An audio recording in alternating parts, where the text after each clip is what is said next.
Góðan dag. Verið velkomin á þennan 22. fund sveitarstjórnar Múlaþings sem hér með settur. Á fundinum eru 33 númeraði málsliðir og við göngum til dagskrár. Fyrsta mál á dagskrá er ársreikningur Múlaþings 2021 og ég gef sveitarstjóra Birni Ingimarssyni orðið. Ekki svo vel gjörðu.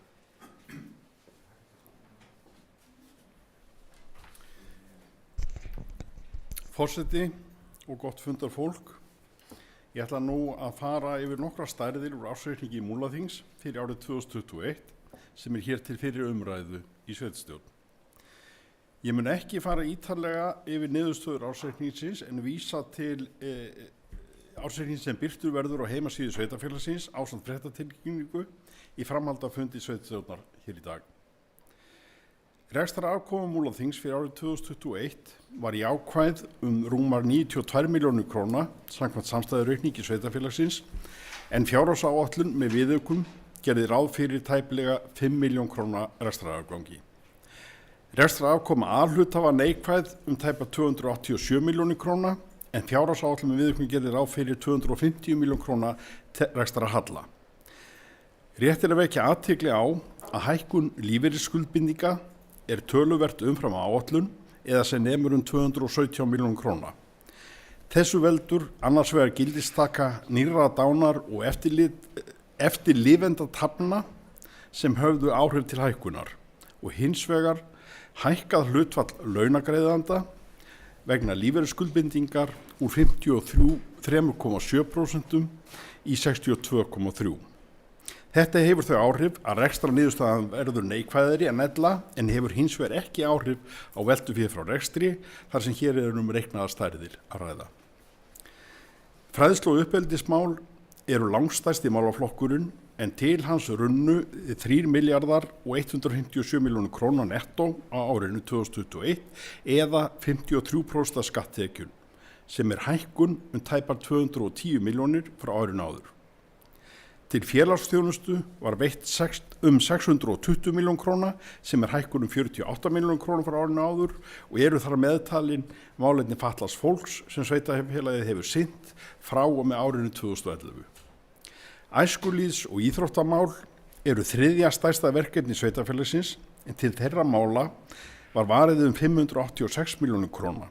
Hækkun á milli ára nemur rúmum 7 milljónum króna. Til sameiginlegs kostnaðar er varið 530 milljónum króna og er lækkun á milli ára tæpar 43 milljónir. Þessa lækkun má alfarið rekja til kostnaði við sameiningu sveitarfélagana sem var umfangsmeiri á árinu 2020 en 2021.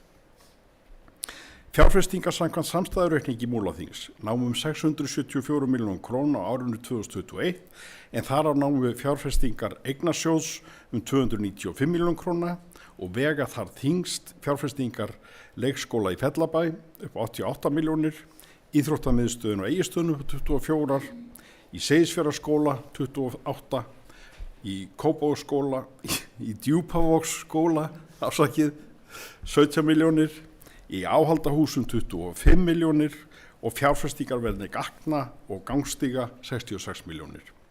Í fjárfestingum B-hluta námu þyngst fjárfestingar Hef Veitna upp á 281 milljón króna og Hafna Múlaþings upp á 65 milljónir króna. Skuldir og skuldbindingar samstæðu A og B-hluta námu í árslok 2021 10 milljörðum og 785 milljónir króna og hækka 373 milljónir króna frá árinu 2020.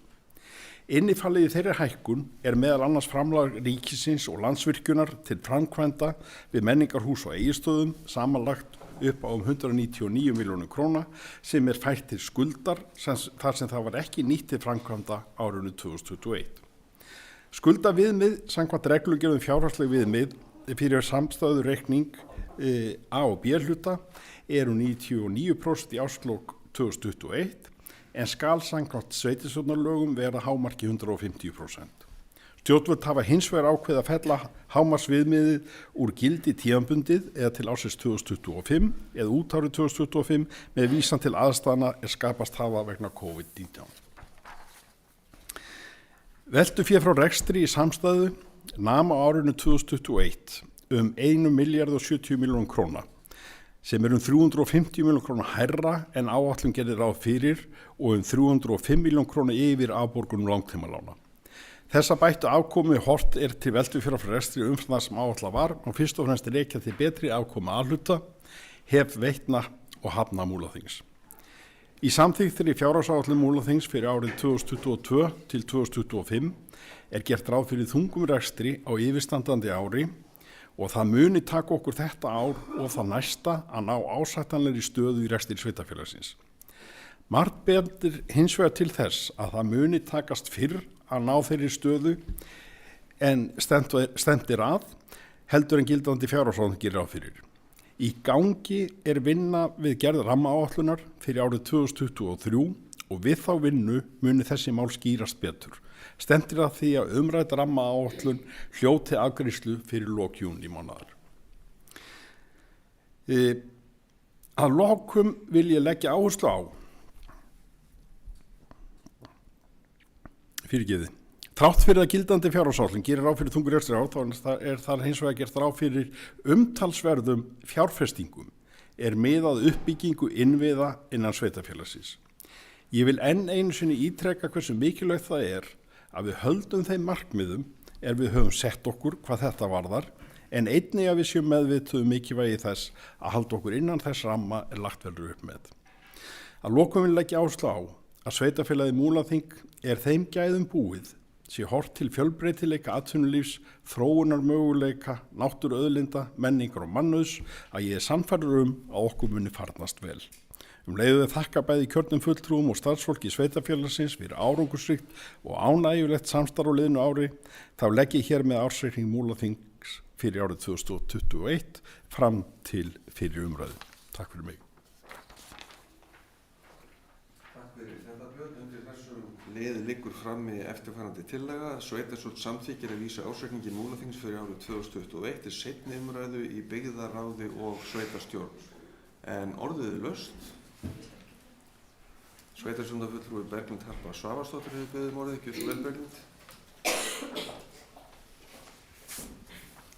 Já, takk fyrir, forseti, góði fundamenn. Mér langar að koma hér upp undir ársreikningi Múlaþings fyrir árið 2021. Við sjáum að rekstrarleg niðurstaða Múlaþings fyrir A-hluta og samstæðuna er verr stödd en áætlun gerir ráð fyrir. Samkvæmt áætlun fyrir 2021 var gert ráð fyrir rekstrarniðurstöðu A-hluta í 250 milljón króna rekstrarhalla en hann stendur í 286 miljóna króna rekstrarhalla. En ástæða þeirra stöðu er mest megnis vegna hækkunar á lífeyrisskuldbindingum sem er 217 milljónum umfram áætlun. Án þess hefði rekstrarniðurstaða A-hluta verið jákvæður 170 milljónir og stæði í 69 milljón króna rekstrarhalla í stað 286 milljón króna rekstrarhalla. Mikilvægt er að gera sig grein fyrir að reksturinn gaf mun betur af sér árið 2021 heldur en áætlanir gáfu til þrátt fyrir mikið högg af lífeyrisskuldbindingum. Mér langar til þess að fara yfir helstu tölur stöðuna miðað við áætlun fyrir 2021 sem sýna glögglega fram á meiri innkomu. Veltufé frá rekstri í A-hluta var jákvætt 437 milljónir sem er jákvæðara 239 milljónir. Veltufé frá rekstri í samstæðunni var jákvætt 1.070 milljónir sem er jákvæðara 349 milljónir. Handbært fé frá rekstri í A-hluta var jákvætt 143 milljónir sem er jákvæðara 132 milljónir og handbært fé frá rekstri í samstæðunni var 744 milljónir sem er jákvæðara 202 milljónir og handbært fé í árslok í A-hluta var jákvætt 203 milljónir sem er jákvæðara 163 milljónir og handbært fé í árslok í samstæðunni var jákvætt 430 milljónir sem er jákvæðara 274 milljónir. Þessar tölur sýna okkur að innkoman bæði í A-hluta og í samstöðunni er mun betri en áætlanir gerðu ráð fyrir. Það sem kemur okkur á lokum í slæma rekstrarlega niðurstöðu eru endurreiknaðar lífeyrisskuldbindingar vegna kjarasamninga og hækkun lífeyrisaldurs sem fjallu óvænt á öll sveitafélög og hækkuðu þær kröfur hjá okkur úr áætlum 70 milljónum í 287 milljónir sem hefur auðvitað bein áhrif á rekstrarlega niðurstöðu sveitafélagsins. Frá stofnun Múlaþings þá höfum við gengið í gegnum áföll, skriðuföll og heimsfaraldur. En það eru bjartir tíma framundan. Heimsfaraldurinn í rénum og við sjáum fram á eðlilegt líf. 80 skemmtiferðaskip hafa nú boðið komu sína til Seyðisfjarðar og gríðarleg uppbygging í öllum byggðakjörnum Múlaþings.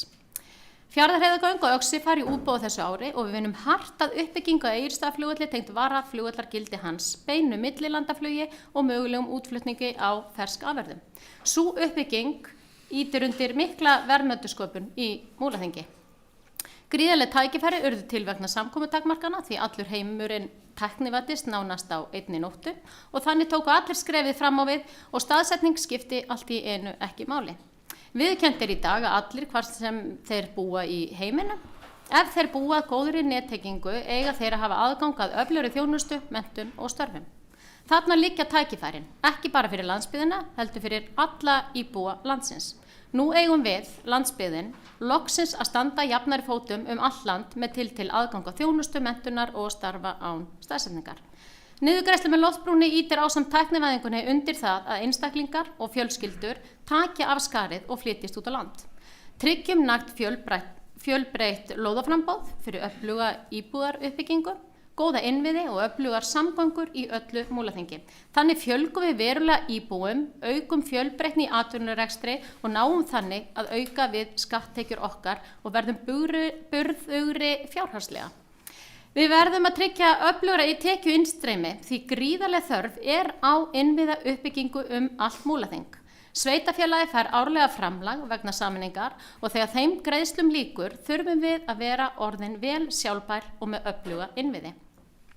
Skatttekjur hækkuðu 442 milljónir umfram áætlun í A-hluta og 421 milljón í samstæðunni. Rekstrartekjur hækkuðu 393 milljónir umfram áætlun í A-hluta og 596 milljónir í samstæðunni. Höldum áfram að auka tekjugrunn okkar með ábyrgum rekstri, fjölgun íbúa, byggt á góðum innviðum og öflugum samgöngum. Stuðlum að öflugu atvinnulífi og grípum öll þau tækifæri sem til staðar eru fyrir Múlaþing með því að hugsa stórt og til framtíðar. Takk fyrir. Takk fyrir þetta, Berglind. Orðið laust. Sveitarstjórnarfulltrúi Helgi Hlynur Ásgeirsson hefði beðið orðið, gjörðu svo vel, Helgi.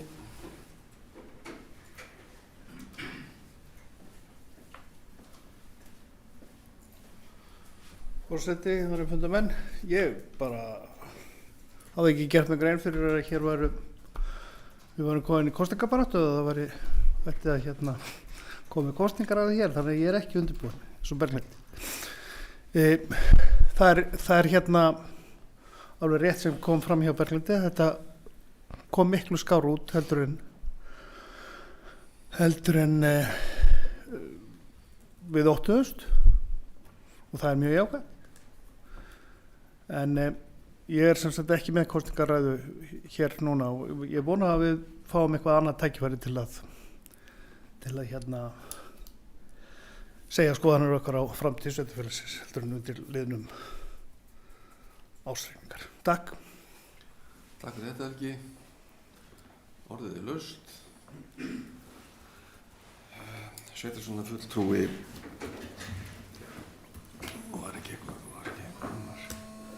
Já, fyrir ekki, Sveitarstjórnarfulltrúi Þorsteinn Jónsson hefði beðið hann að gera svo vel. Ég fannst önnur hendi var á lofti fyrst. Já, forseti, gott fundafólk. Þannig að ársreikningar þetta er alltaf svona ákveðin lokapunktur fyrir árið sem var að líða og ég ætla bara nýtt tækifæri að vera verulega jákvæður yfir þessum reikningi að hann er lítur vel út og þó þessi lífeyrisskuldbinding sé vissulega að stríða okkur en það er hlutur sem í rauninni er ekkert á okkar valdi að breyta. En mér finnst það líka jákvætt í því ljósi að það er búið að ganga mikið á bæði skriðuföll og sameining sveitarfélagana og við skulum ná að halda áætlun tiltölulega vel samkvæmt þessum árangri er bara ákveðið greitt í stakk og mér finnst það bara gott veganesti inn í næsta ár Þannig að ég ætla bara að nýta tækifæri til þess að þakka fjármálastjóra og starfsfólki fyrir alveg sleitilösa vinnu að koma þessu saman og bara menn hafa staðið sér vel held ég. Ég ætla bara að segja það við öll. Takk fyrir. Takk fyrir þetta, Þröstur. Orðið er laust. Sveitarstjórnarfulltrúi Stefán Bogi Sveinsson hefur beðið orðið. Gjörðu svo vel, Stefán.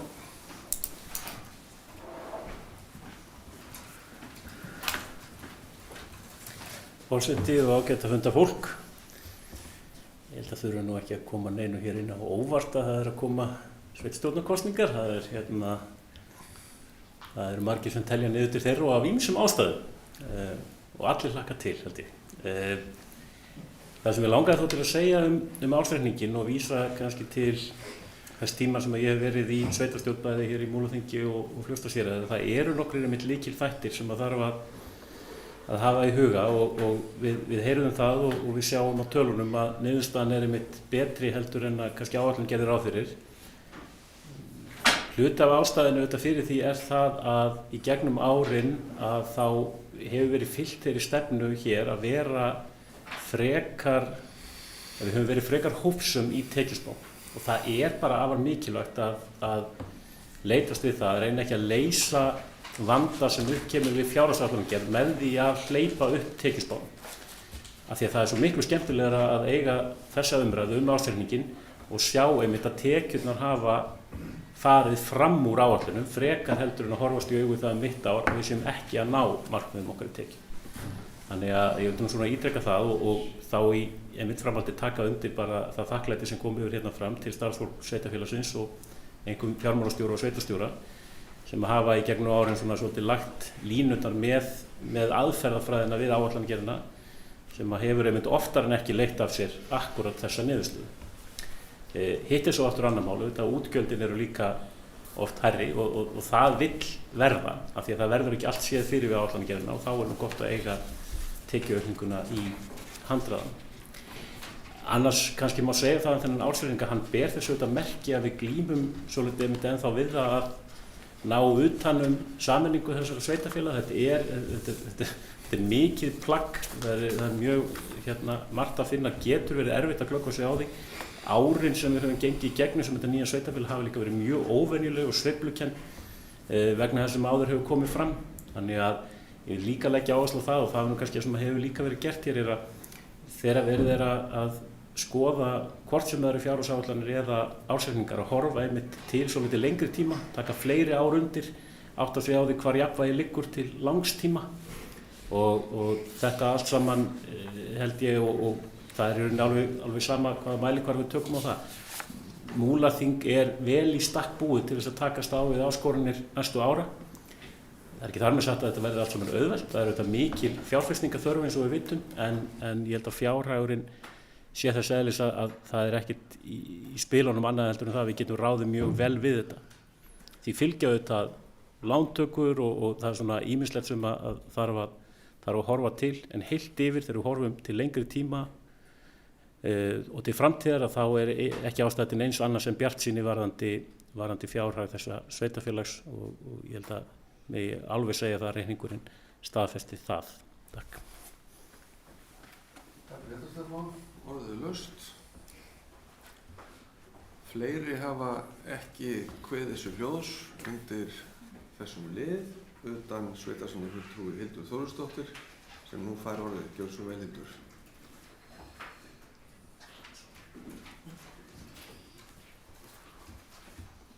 Forseti, ágætu fundarmenn.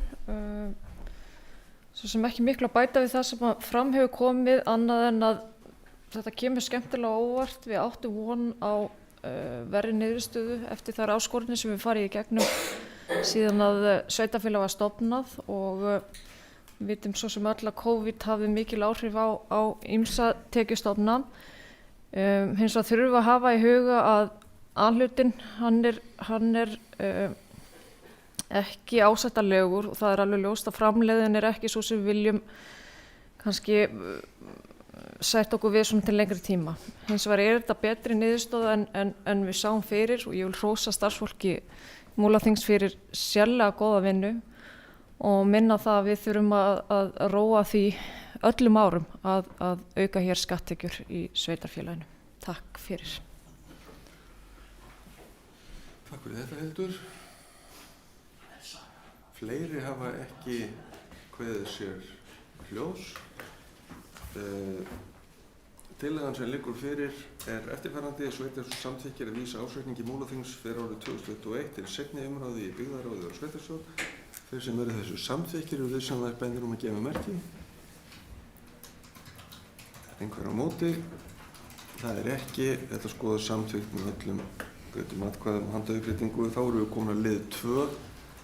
Lánasamningur 2022. Það liggja fyrir 2 lánsamningar milli lánas- og sveitarfélaga sem lánveitanda og Múlaþings sem lántaka, auk bókunar frá fundi byggðarráðs Múlaþings dagsett 5.4.2022 þar sem samþykkt að taka lán hjá lánasjóði sveitarfélaga að höfuðstól allt að krónur 400 milljónir. Annars verið að ræða lán að fjárhæð krónur 200 milljónir með lokagjalddaga 5. apríl 2034 og hins vegar lánað fjárhæð krónur 200 milljónir með lokagjalddaga 20. febrúar 2039. Og eftirfarandi tillaga liggur frammi: Sveitarstjórn Múlaþings staðfestir afgreiðslu byggðarráðs dagsett 5.4.2022 varðandi lántöku hjá lánasjóði sveitarfélaga að höfuðstól allt að krónur 400 milljónir og að Birna Ingimarssyni sveitarstjóra sem veitt fullt og ótakmarkað umboð til að undirrita gögn þessu tengd fyrir hönd sveitarfélagsins. Þetta er tillagan sem liggur fyrir og orðið er laust undir þessum lið. Það kveður sér engin hljóðs og þá ber ég tillöguna undir fundinn. Þeir sem eru henni sammála eru vinsamlegast beðin að gefa merki. Einhverjir ósammála? Það er ekki. Hún er samþykkt samhljóða með handauppréttingu. Við erum þá komin að lið 3, gjaldskrár 2022. Það liggur fyrir bókun frá fundi umhverfis- og framkvæmdaráðs dagsett 30.3.2022 þar sem tillögu að breytingu og gjaldskrá skipulags- og byggingamála í Múlaþingi 2022 er vísað til afgreiðslu sveitarstjórnar og eftirfarandi tillaga liggur frammi: að tillögu umhverfis- og framkvæmdaráðs samþykkir sveitarstjórn Múlaþings fyrirliggjandi tillögu að breytingu og gjaldskrá skipulags- og byggingamála í Múlaþingi 2022. Breytingin er til komin vegna breytinga á byggingarreglugerð og felst í heimild til gjaldtöku vegna byggingarheimildar. Þetta er tillagan sem liggur frammi, orðið er laust. Það kveður sér engin hljóðs og því ber ég tillöguna undir fundinn. Þeir sem eru henni samþykkir vinsamlegast gefið merki. Einhverjir á móti? Það er ekki. Hún er samþykkt samhljóða með handauppréttingu.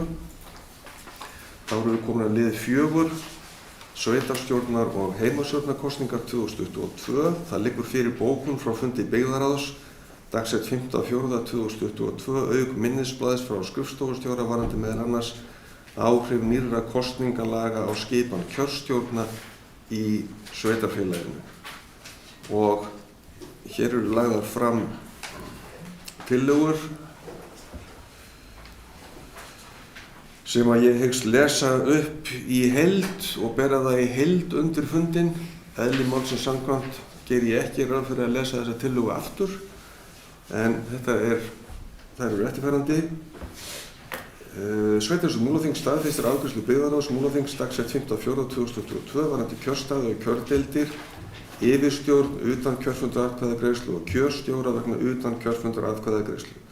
Sveitarstjórn samþykkir að eftirtaldir aðilar verði skipaðir í undirkjörstjórnir: Fljótsdalshérað kjördeild 1. Aðalmenn: Lovísa Hreinsdóttir, Eydís Bjarnadóttir, Ingvar Skúlason. Varamenn: Maríanna Jóhannsdóttir, Brynjar Árnason, Hrafnkell Fannar Magnússon. Þá voru Fljótsdalshérað kjördeild 2. Aðalmenn: Ingibjörg Jónsdóttir, Stefán Þór Hauksson, Agnar Sverrisson. Varamenn: Baldur Gretarsson, Hlynur Ármannsson, Margrét Jónsson.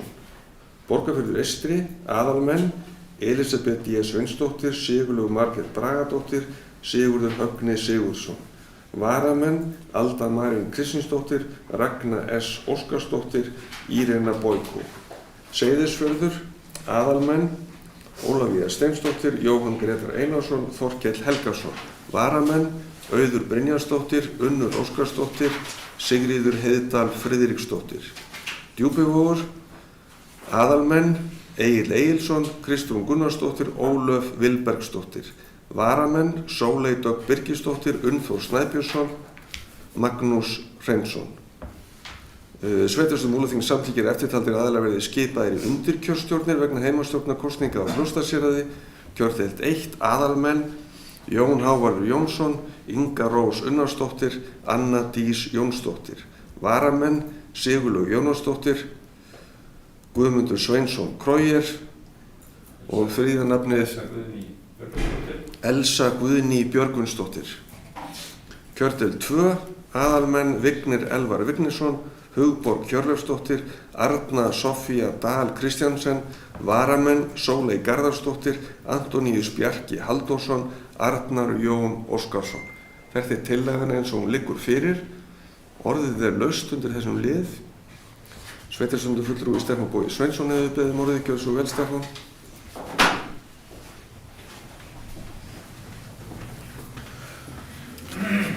Forseti og ágætt að funda fólk. Ég er nú ekki komið hér til að gera athugasemd við neitt af því góða fólki sem hefur gefið kost á því til starfa í kjörstjórnum. Það veit sá sem allt veit að við þurfum á því að halda. En þar sem að þetta hefur auðvitað verið í umræðinni, afleiðingar þeirra nýju kosningalaga sem voru samþykkt í fyrra, þar sem að svona virðist að fara svolítið fyrir að hugsa hlutina til enda, þá langar mér bara til að vekja athygli á því sem að ég raunar ekki vissi fyrir en í gær. En af því að það har nú aðeins verið talað um það að þetta hafi nú ekki verið einhvern veginn fyrir séð og fólk hafi ekki átt að segja á þessu, en það er nú kannski allt í lagi að halda þetta til haga að kjörstjórn Múlaþings, yfirkjörstjórn Múlaþings, gerði raunar athugasemd við þetta í meðförum þingsins, sendi inn umsögn og benti á nákvæmlega þessi atriði.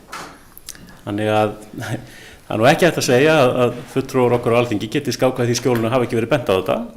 Það er bara mjög skilmerkilega grein gerð fyrir því þessar umsögn, þetta geti skapa veruleg vandamál við skipan kjörstjórnar. Þannig að bara heiður þeim að hafa þó bent á þetta og gert sitt til að reyna að koma í veg fyrir þau vandkvæði sem við stöndum frammi fyrir núna. Ég vil líka ítreka það held ég enginn að segja það að það skipti ekki máli að það séu einhverjar hæfisreglur þegar kemur að skipan kjörstjórna. Þetta skiptir það máli, en það var bara vanhugsað að ætla það að það ætti að gilda sömu hæfisreglur kjörstjórnir og gilda til dæmis hér ákvörðun í sveitarstjórnum, og það var líka vanhugsað að setja sömu hæfisreglunar á yfirkjörstjórnir og undirkjörstjórnir, svo það sé nú bara sagt. Þannig að þetta er áminning ýmislegt, þetta er auðvitað áminning til fulltrúa okkar á Alþingi að vanda sig og þeirra sem að vinna innan stjórnsýslunnar við gerð lagafrumvarpa. Þetta er líka áminning til okkar hér, bara í sveitarstjórnum og út úr landið, að það skiptir máli að við fylgjumst með því sem er að gerast hjá löggjafanum og reynum að koma okkar athugasemdum á framfæri, þó ekki sé alltaf tekið tillit til þeirra, því að það getur gerst að svona laga sleppi í gegn án þess að nokkur átti sig á því og skapi vandkvæði. En vandkvæði skulum við segja, við skulum taka varlega til orða hér, vegna þess að ég reikna nú ekki með því að verði nein vandkvæði við framkvæmd kosninganna miðað við þann lista fólk sem var lesin hér upp, en ég held að við getum líka að þakka kærlega fyrir það að til dæmis verið dálítill aðflutningur fólks á Borgarfirði á undanförnum árum, sem ég sýnist undirkjörstjórnin þar vera meira og minna aðfluttir, sem er bara mjög gott að við höfum þá upp á að hlaupa. Þannig að það svona, við getum þakkað fyrir ýmislegt. Takk fyrir þetta, Stefán. Orðið er laust. Fleiri sveitarstjórnarfulltrúi Hildur Þórusdóttir við beðum orðið, gjörðu svo vel, Hildur. Fyrir forseti og fundamenn, það er svona ágætt að benda því í framhaldi því sem Stefán Bogi kom inn á að þingi má hafa svona smærri sveitarfélögin í huga þegar það er verið að setja reglugerðir sem að geta verið íþyngjandi eins og við erum að upplifa núna. Ég gerir fastlega ráð fyrir að þessi lög verða endurskoðuð eftir þessar kosningar. Takk fyrir. Takk fyrir þetta, Hildur. Orðið er laust. Fleiri hafa ekki kveðið sér hljóðs undir þessum lið. Tillögurnar sem liggja frammi verða þá borðnar undir fundinn. Þeir sem eru þeim samþykkir við samþykkið merki. Einhver á móti, það er ekki. Hún er samþykkt þá samhljóða með handauppflytningu og við erum þá komin í lið 5. Sumarlokun skrifstofuna 2022. Það liggur fyrir bókun frá fundi byggðarráðs Múlaþings dagsett 5.4.22 varðandi sumarlokun skrifstofa sveitarfélagsins og eftirfarandi tillaga liggur frammi. að tillögu byggðarráðs samþykkir sveitarstjórn að sumarlokun skrifstofa sveitarfélagsins á Borgarfirði, Seyðisfirði og Djúpavogi verði frá og með mánudeginum 4. júlí og til og með mánudeginum 1. ágúst. Skrifstofa sveitarfélagsins á Egilsstöðum verði lokuð frá og með mánudeginum 18. júlí og til og með mánudeginum 1. ágúst. Orðið laust undir þessum lið. Það kveður sér engin hljóðs og þá ber ég tillöguna undir fundinn. Þeir sem eru henni samþykkir, gjöra svo geðið merki. Einhver á móti, það ekki, hún samþykkt samhljóða með handaðarbyggingu og við erum þá komin að lið 6, lóðalegur samningur og samþykktum úthlutun lóða, endurskoðun. Fyrir liggur bókun frá fundi umhverfis- og framkvæmdaráðs dagsett 16.3.2022 varðandi breytingu og samþykkt úthlutun lóða í Múlaþingi. Eftirfarandi tillaga liggur frammi að tillögu umhverfis- og framkvæmdaráðs samþykkir sveitarstjórn að breyting verði gerð á samþykkt úthlutun lóða í Múlaþingi þess efnis að þegar úthlutun lóðar gengur ekki eftir, lóð er skilað eða úthlutun er afturkölluð í samræmi við ákvæði samþykktarinnar, skuli lóðirnar sjálfkrafa færðar yfir á lista yfir lausar lóðir hafi þær verið þar við úthlutun og það tilkynnt á heimasíðu sveitarfélagsins. Ekki verði gert ráð fyrir atbeina umhverfis- og framkvæmdaráðs hvað þetta varðar. Orðið laust undir þessum lið. Sveitarstjórnarfulltrúi Stefán Bogi Sveinsson hefur beðið orðið. Gjörðu svo vel, Stefán.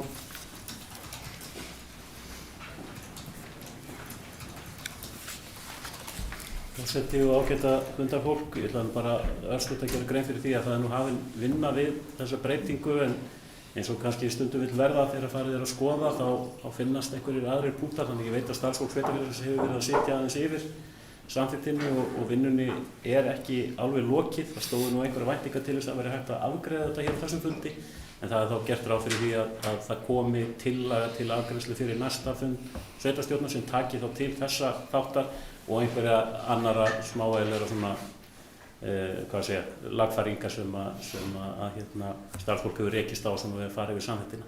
En þetta er í sjálfu fyrir ekki stórt atriði sem þetta verið að benda á en þetta svona var farið að vera pínu hvimleitt af því að þegar það væri þörf á því að taka málinn sérstaklega fyrir. Það er alveg nóg af málum fyrir á fundum umhverfis- og framkvæmdaráðs og við þurfum ekki að taka sérstaklega fyrir lóðarskil sem ekki leiða til neins annars heldur en að lóðin er bara afgreidd til úthlutunar aftur.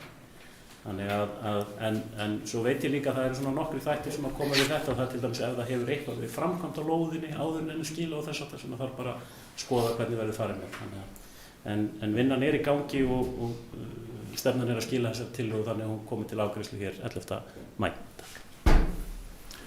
Takk fyrir þetta, Stefán. Orðið er laust.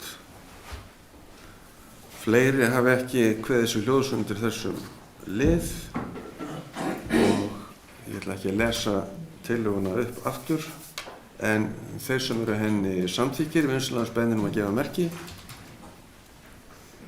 Einhver á móti. Það er ekki, hún er samþykkt samhljóða með handaðarbyggingu.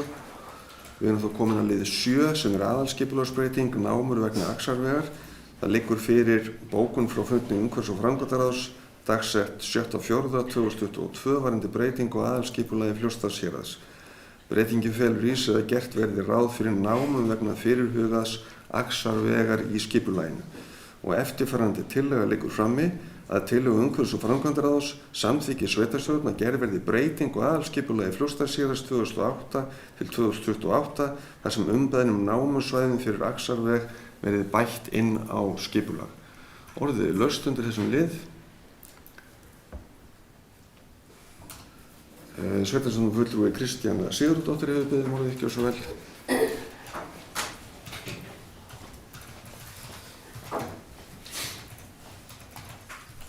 Forseti og aðri fundamenn. Þetta er að sjálfsögðu fögnuður að eitthvað sé að fara á skrið hvað varðar Axarveg. Hvort það hefur farið fram hjá mér í gögnunum eða ekki, eða að bæta inn þessum námum, eru þessar námur á landi sem við höfum yfirráð yfir eða er þetta á landi sem bændur eiga eða eru einhvað eigu? Getur einhver svara með því? Takk fyrir. Takk fyrir þetta, Kristjana.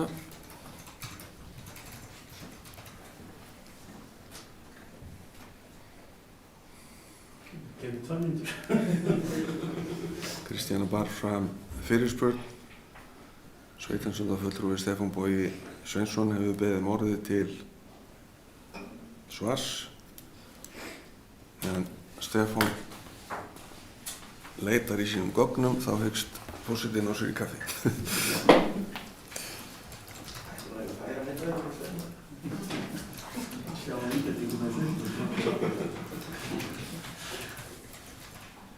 Svitið spýtið á hérna.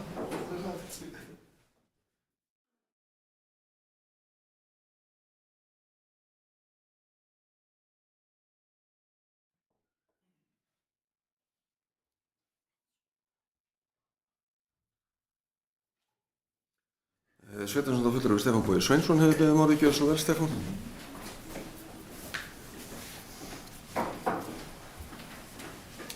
Forseti og ágæta fundarfólk, ég er komin til að svara fyrirspurn Kristínu Sigurðardóttur sveitarstjórnarfulltrúa. Mjög hraðsoðin leit hefur leitt af sér þetta svar. Náttúrulega er fyrst og fremst verið að leita hér til sveitarfélagsins til þess að leysa úr þeirri skipulagslegu skyldu að gera ráð fyrir námum á aðalskipulagi sem er alltaf okkar mál hver sem eigandinn er. Í fljótu bragði sýnist mér alveg ljóst að þessar námur eru á landi í einkaeigu, þannig að það er þá sérstakt úrlausnarefni fyrir Vegagerðina að semja námuréttin sem slíkan. En fyrsta skrefur auðvitað að fá skipulagslega heimild til þess að hafa námur. En ég er svona, já, það er ýmist í landi Vatnsskóga eða Berufjarðar, sýnist mér, þessar námur. Takk fyrir þetta, Stefán. Fleiri hafa ekki kveðið sér hljóðs undir þessum lið. Þá ber ég tillögun undir fundinn. Þeir sem eru henni sammála með þess að þess beðir að gera þetta. Þeir sem eru á móti, það er engin, hún er samþykkt samhljóða með handaupplyfting og við erum þá komin að lið 8. Húsnæði sjálfseignarstofnun á landsbyggðinni óskum afstöðu. Það liggur fyrir bókun frá fundi byggðarráðs Múlaþings dagsett 15.3.2022 þar sem því er vísað til sveitarstjórnar að taka afstöðu til þess að gera stofnaðilega húsnæði sjálfseignarstofnuninni Brák HSS sem hefur þann tilgang að stuðla að uppbyggingu leiguíbúða á landsbyggðinni utan höfuðborgarsvæðisins. Eftirfarandi tillaga liggur frammi að tillögu byggðarráðs Múlaþings samþykki sveitarstjórn að sveitarfélagið gerir stofnaðili að húsnæði sjálfseignarstofnuninni Brák HSS sem hefur þann tilgang að stuðla að uppbyggingu leiguíbúða á landsbyggðinni. Orðið er laust undir þessum lið. Sveitarstjórnarfulltrúi Hildur Þórusdóttir hefur beðið orðið. Gjörðu svo vel, Hildur.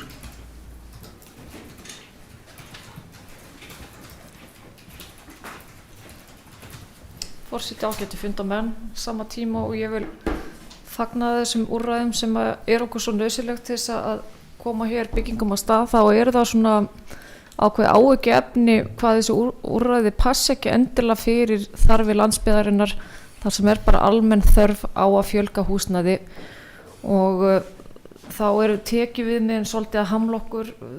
Þarna kemur fram að það er hægt að gera undanþágu frá tekjuviðmiðum en þá er bara hægt að gera samning til 1 árs og þetta finnst mér vera ákveðin veikleiki á þessum bara annars góða fyrirkomulagi sem við verðum að byggja upp. Takk fyrir. Takk fyrir þetta, Hildur. Orðið er laust. Fleiri hafa ekki kveðið sér hljóðs undir þessum lið. Tillagan liggur þá fyrir fundinum og þeir sem eru henni sammála eru beðnir að gefa merki. Þeir sem eru á móti, það er engin, hún er samþykkt samhljóða með handaupplyftingu. Við erum komin að liði 9 sem er samþykkt stjórn sameinaðs sveitarfélags. Það liggur fyrir bókun frá fundi byggðarráðs Múlaþings dagsett 15.4.2022 þar sem tillögum og breytingum og samþykktum stjórn Múlaþings er vísað til sveitarstjórnar til fyrri umræðu. Eftirfarandi tillaga lögð fram. Sveitarstjórn Múlaþings samþykkir að vísa tillögum að breytingum og samþykktum stjórn Múlaþings til síðari umræðu. Orðið er laust undir þessum lið. Það sveitarstjórnarfulltrúi Stefán Bogi Sveinsson hefur beðið orðið. Gjörðu svo vel, Stefán.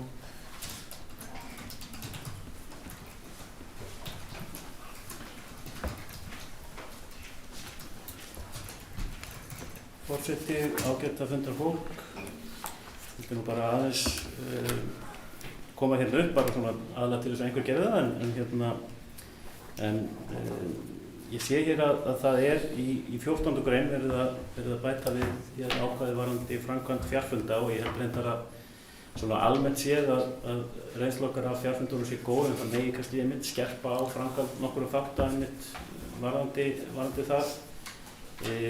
Af því að við gerum þetta ráð fyrir því einmitt að fjarfundur séu þá meginregla í nefndum og ráðum.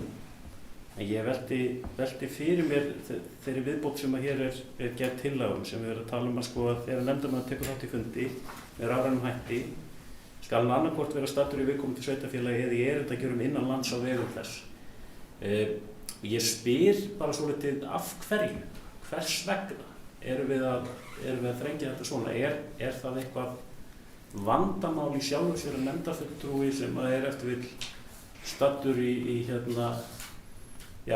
sumarbústað með fjölskyldunni en vill taka fundin og getur gert að hefur aðstöðu til þess, örugga nettengingu og getur lokað að sér. Af hverju er ástæða til að þrengja þetta þegar við á annar borð erum í fjarfundi og allir eru í fjarfundi?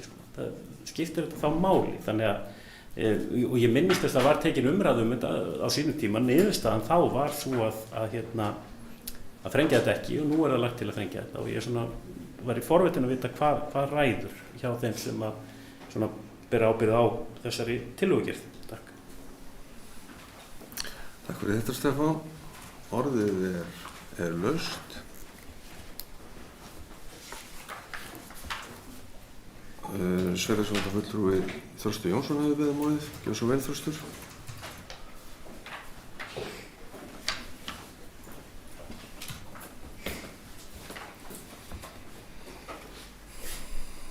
Fundarstjóri, gott fundarfólk. Það nákvæmlega það sama og Stefán Bogi var að tala um hérna. Þetta hefur svolítið vaglast fyrir mig, þetta atriði, og það eru margar ástæður til að þetta ég verður að segja eins og einhver pólitíkus, mitt persónulega álit það að þetta sé allt á þröngt. Og bara það sem hefur náttúrulega komið upp í umræðin að hér í þessu sveitarfélagi eru mjög margir sem hugsanlega myndu bjóða sig fram til sveitarstjórnarmála í framtíðinni, eru vinnandi í nágrannasveitarfélagi og vildu þá þess vegna geta tekið fundina úr því.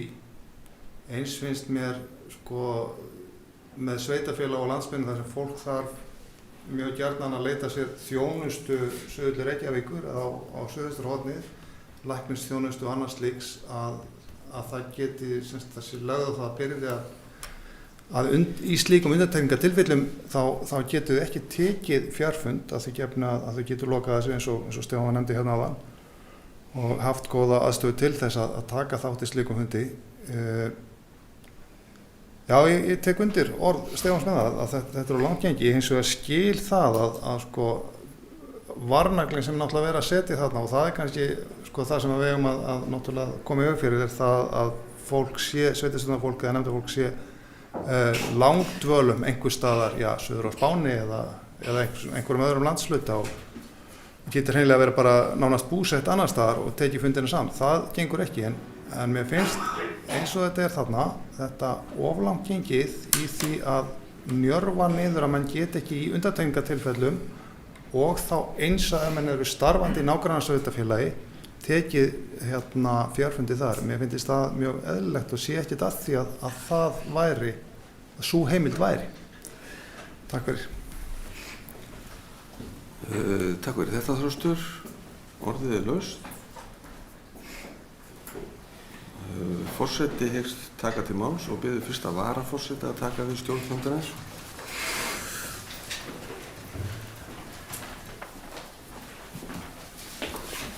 Gauti Jóhannesson, sveitarstjórnarfulltrúi, hefur beðið um orðið. Gjörðu svo vel. Forseti, gott fundarfólk. Ég vil til að byrja með að fagna þeirri umræðu sem við erum að eiga hér varðandi samþykktur stjórn þessa nýja sameinaða sveitarfélags okkar. Nú er það svoleiðis að það var ýmislegt í okkar samþykktum sem að brá út af þessum hefðbundna vana í sveitarstjórnarmálum og þetta svolítið þar með talið. Ég held að sé rétt hjá sveitarstjórnarfulltrúa Þresti Jónssoni. Stór hluti ástæðunar fyrir þessari ráðstöfun þar að segja að skilyrða að nefndarfulltrúar og sveitarstjórnarfólk sé statt í sveitarfélaginu eða utan þess í erindagjörðum fyrir sveitarfélagið sé einmitt að koma í veg fyrir það að fólk sem að dvelur langdvölum utan sveitarfélags geti jafnframt verið virt í sveitarstjórninni. Ég held að það sé grunnhugsunin. Það er nú einhvern veginn þannig að sveitarstjórnarmálin snúast mikið til nærþjónustu og til þess að hafa fullan skilning á nærþjónustu að þá þurfa þeir sem sýsla með hana að vera kunnugir á vettvangi og ég held að þetta sé hluti af ástæðunni fyrir því hvernig þetta er lagt upp í þessum breytingum. Hitt er svo annað sem ekki má gleyma að við kjör til sveitarstjórna og í nefndir þá eru líka tilgreindir varamenn og þegar að sú staða kemur upp að nefndafólk eins og sveitarstjórnarfulltrúi Þröstur Jónsson bendir réttilega á í undantekningatilvikum þegar þessi staða kemur upp að þá eru vissulega varamenn til staðar en þetta er hins vegar alveg umræðunar virði. Takk. Gauti Jóhannesson hefur lokið máli sínu og orðið ennþá laust.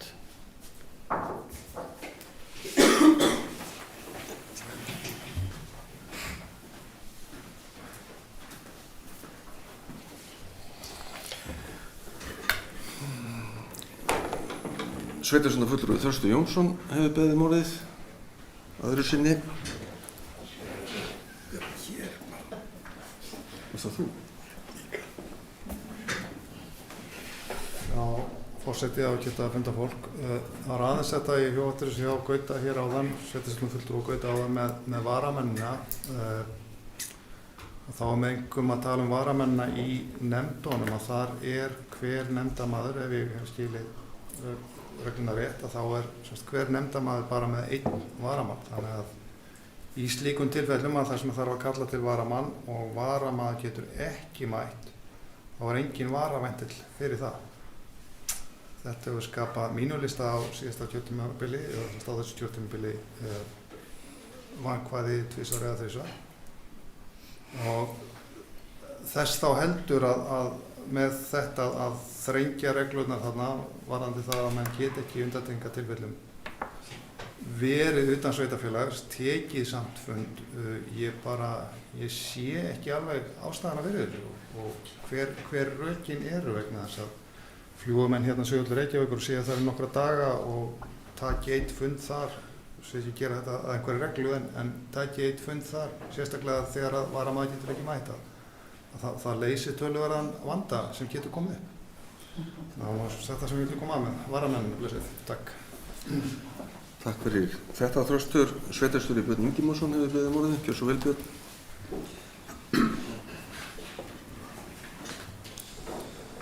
Forseti og gott fundafólk. Já, það snýst þessa 14. grein og þessa breytingatillögu. Mér finnst þessi umræða bara hafa verið góð. Og ég held að sé bara, það er ágætt að hún kemur fram því að það er þá, ég held að sé kannski ástæða til þess að mögulega breyta eitthvað þessu orðalagi. Það eru alveg, eins og kom fram hjá forseta áðan, það eru alveg mjög ákveðin rök fyrir þessu að þetta orðalag, eða þessi breyting kemur þarna inn og þetta hefur svona komið leiðbeinandi frá fleirum en eingöngu hópnum sem hefur verið að vinna að þessu. En ég held að sé alveg ástæða til þess að skoða þetta orðalag því að eins og hefur komið fram hér í umræðinni að það getur komið upp svo aðstæða að kjörinn fulltrúi þarf að vera í öðrum landshluta, það er ekki þannig sagt að hann sé búsettur þar eða annað og getur í sjálf sér sinnt sínu starfi áfram, þannig að mér finnst það ábending að vera góðar og það er bara gott að fá þær til úrvinnslu og vinnslu á milli umræðina hér. Þannig að samþykktin koma síðan til síðari umræðu á fundi sveitarstjórnar 11. maí. Takk. Takk fyrir þetta, Björn. Orðið laust undir þessum lið. Sveitarstjórnarfulltrúi Vilhjálmur Jónsson hefur beðið orðið. Gjörðu svo vel, Vilhjálmur.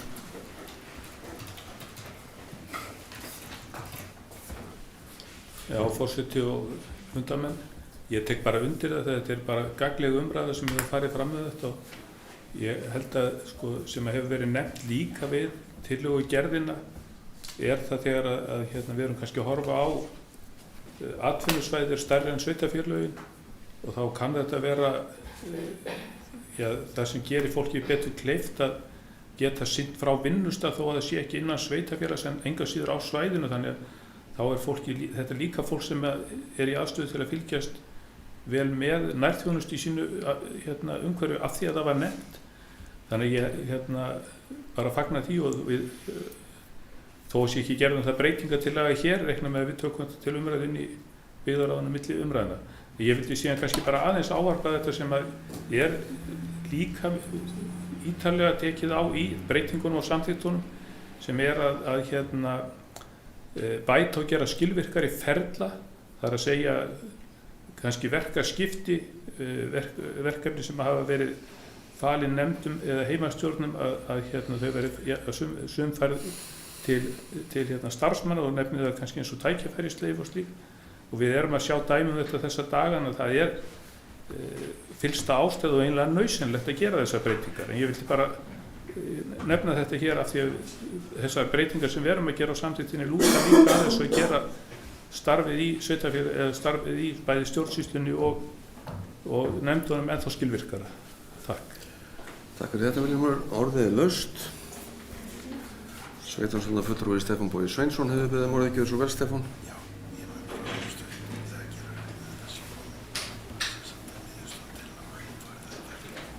Já, forseti og geta fundafólk. Ég lít tilefni á orðum Vilhjálms Jónssonar sveitarstjórnarfulltrúa hér áðan, þá er kannski ástæða til þess að biðjast afsökunar á því að hafa tekið akkurat þennan punkt út sem nú kannski ekki stærsti punkturinn einmitt í þessum ágætu tillögum. Þetta sem snúast mjög mikið til einmitt það að sníða ákveðna vankanta eða strömlínulaga ferla og ákvarðanatöku sem við eðlilegt hafa þurft að gera eftir þessi fyrstu 2 ár eða svo og margt vel unnið en þrátt fyrir þessu uppásvörð ætla ég halda áfram að hjakka í sama farinu og tala fjarfundina. Kannski vegna þess að ég hef bara ekki látið sannfærast ennþá í þessari umræðu að það sé ástæða til þessari takmörkunar. Mér finnst kannski þarna verið að bregðast við einhverju meintu vandamáli sem að við höfum ekki séð og hlyti þá að teljast til undantekninga ef að sú staða uppi að einstaklingur með lögheimili innan sveitarfélagsins nýtur trausts kjörinna fulltrúa í sveitarstjórn til að sitja í nefnd en býr utan sveitarfélagsins að staðaldri. Það náttúrulega í fyrsta lagi þá ekki alveg villilega í samræmi við lög og reglur sem lögheimilisskráningu en jafnvel þó svo væri, hvert væri í rauninni vandamálið við það? Þannig að mér finnst mér vera svona að leggja það til þess að koma í veg fyrir þessi jaðartilvik að þá kannski verið að gera einmitt fólki erfiðara vik að sinna nefndastörfum svona af tilfallandi ástæðum sem örugglega eru algengari og það má nefna af því að hér var minnst á atvinnusvæðin áðan. Einstaklingur sem býr í Múlaþingi, vinnur í Fjarðabyggð, það hentar betur viðkomandi að fara á vinnustansinn til að sitja fundinn en regluna Múlaþings vegna þá má hann ekki keyra hér yfir dalinn áður en að fundurinn fer fram og þá þetta farið að verða svolítið skrítið og ég líka velti því fyrir mér hver eiga viðbrögð þess sem stýrir fundi að vera ef að viðkomandi rennir í grun að viðkomandi sé nú komin yfir sveitarfélagamörkin. Hvar ert þú, Guðmundur? Ég þekki ekki þessa bindir á veggnum. Það er svona spurningar og sem að vakna. Hvernig á að framfylgja þessu? Hvernig á að staðfesta það að viðkomandi sé fýsískt staðfestur inn á sveitarfélagamörkin? En tek bara undir það til þess fyrri og síðari umræða, við veltum upp hlutum og skoðum málin og ég sé þetta ég skilist á gögnum að þetta hafi verið sent ráðuneytinu með óskum svona óformlega yfirferð og það hefði ekki borist frá ráðuneytinu þannig að kannski koma líka punktar hér á milli umræðna sem þarf að taka til. En já, ég held að sé ástæða til að skoða þetta eitthvað aðeins nánar hér á milli funda. Takk fyrir þetta. Sveitarstjórnarfulltrúi Hildur Þórusdóttir hefur beðið orðið, gjörðu svo vel, Hildur.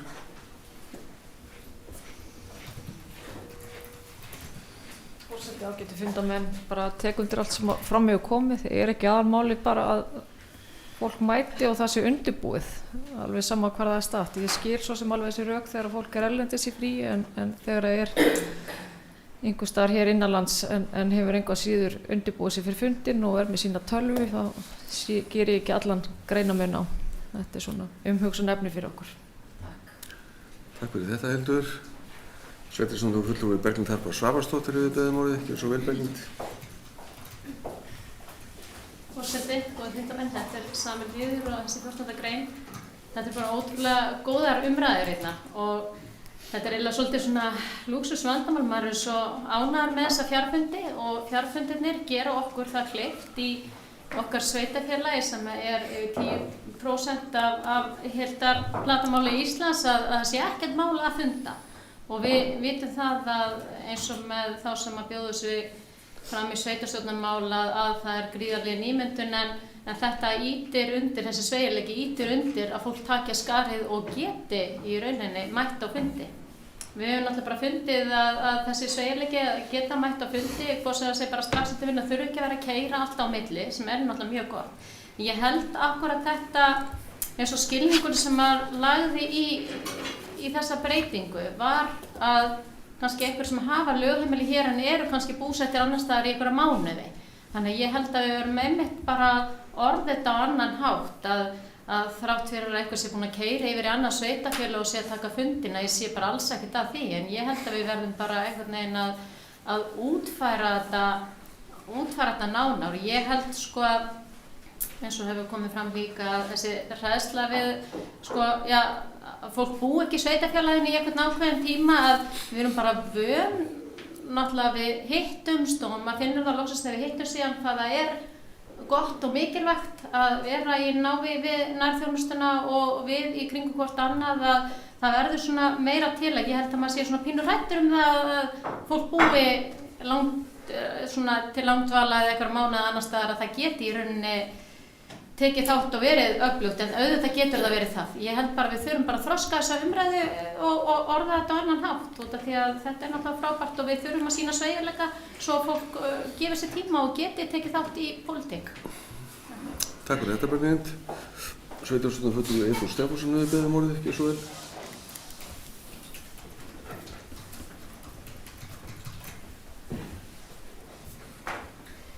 Já, forseti og annað fundafólk. Tvennt sem ég langaði að koma inn á. Ef ég man rétt, aðeins að tala eftir minni þannig að það gæti svikið mig, það leiðrétti mig þá einhver. En það kom inn í byggðarráðið einhvers konar leiðbeiningar frá sveitarstjórnarráðuneytinu hvernig menn ættu að haga fjarfundum. Og þar stóð þetta orðrétt. Og ég er líklega eini fulltrúi í nefnd Múlaþings mér vitalega sem að fékk að kenna á þessum áherslum þegar ég var erlendis og spurði hvort ég mætti taka fundið þar. Það getur vel verið að maður ekki að vera að taka fundið erlendis, en það gæti ég bara verið í fríi fyrir vikið. En annars held ég að ég get alveg tekið undir margt sko, það bara meðan að sveitarstjórnarfulltrúi treysti sér til þess að mæta á fundin undir búin, þá ætti svo sem hans físiska staðsetning kannski geta að hafa allt það að segja. Kannski er eðlilegt að draga mörkin við landsteinuna hins vegar, ég veit það ekki. En hins vegar langar mig að koma með eitt vinkil í þessu umræðu sem ég held að meini nú allir en hefur nú getur verið sagt berum orðum sko. Ég held að við ættum allavega að gera greinarmun á fundum þar sem allir er í fjarfundi eða þeir eru boðað til staðfundar.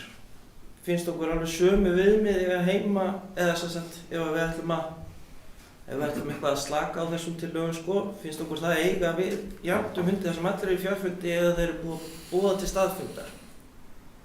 Setja bara fram vegna þess að það er boðað til staðfundar sem þú sérð að þú kemst ekki á vegna þess að þú ert í leikhúsferð í Reykjavík einhvers staðar, að finnst okkur þá ekki eðlilegt að í þeim tilfellum að þá sé boðað til varamanns. Ég allavega myndi mælast til þess að sé gerðir ákveðin greinarmunur á þar sem að annars vegar allir eru í fjarfundi og hins vegar það sem boðað til staðfundar og menn séu þá að óska eftir að fá að taka hann í fjár og vera einir í fjarfundi og við vitum þá öll að þó fjarfundi séu frábærir þá aðeins öðruvísi svona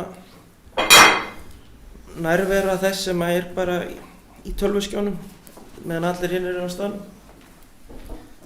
En já, ég ætla ekki að hafa þetta lengra, takk. Takk fyrir þetta, Þór.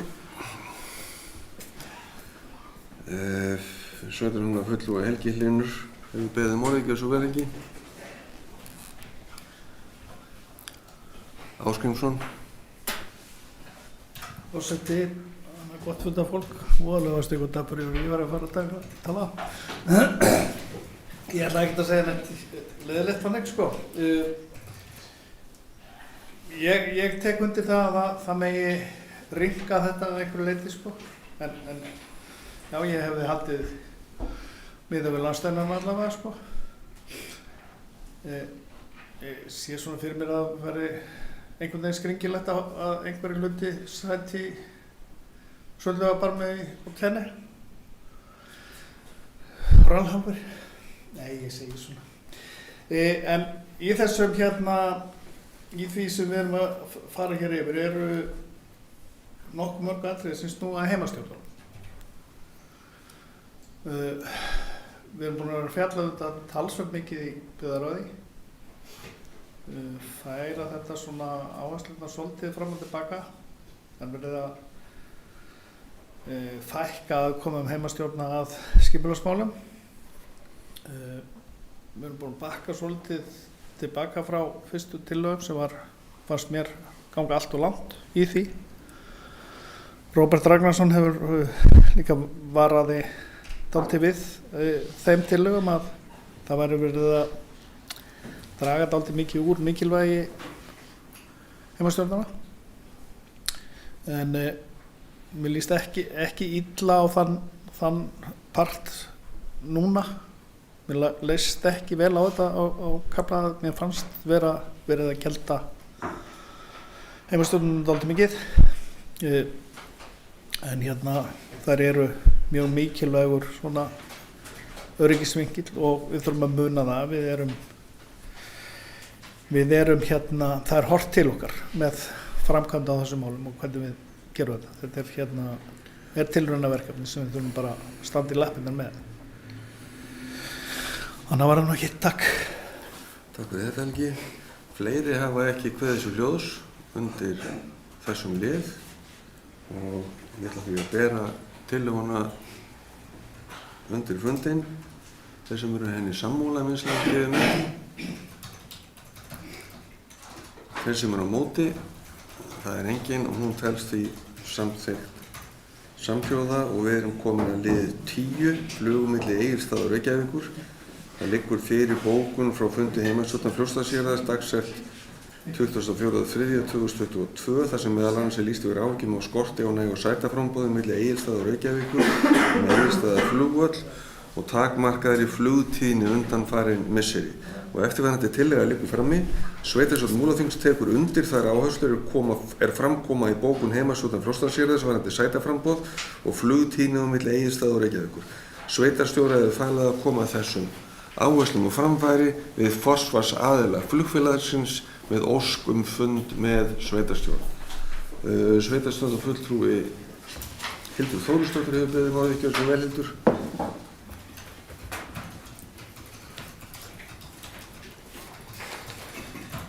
Forseti ágætu fundamenn, þetta er í samhengi við loftbrúna sem var gríðarlega mikilvæg byggðaaðgerð fyrir íbúa hér á Austurlandi. Þegar verið var að vinna að loftbrúnni þá höfðum við ágjör af því að ágóðin myndi kannski renna frekar til flugfélagsins heldur en til íbúa hér á Austurlandi. Ég get ekkert fullyrt það en ég man hins vegar að þeir sem stóðu að baki sig þá, Sigurður Ingi sem er með innviðaráðuneyti í dag, héldu því fram fullum fjötum að þeir eru mjög virt eftirlit með verðlaginu á flugunum. Og ég hvet innviðaráðuneytið og ráðherra til þess að hafa vökul augu yfir þessu því að verðið hefur hækkað ansi hressilega undanfarna mánuði.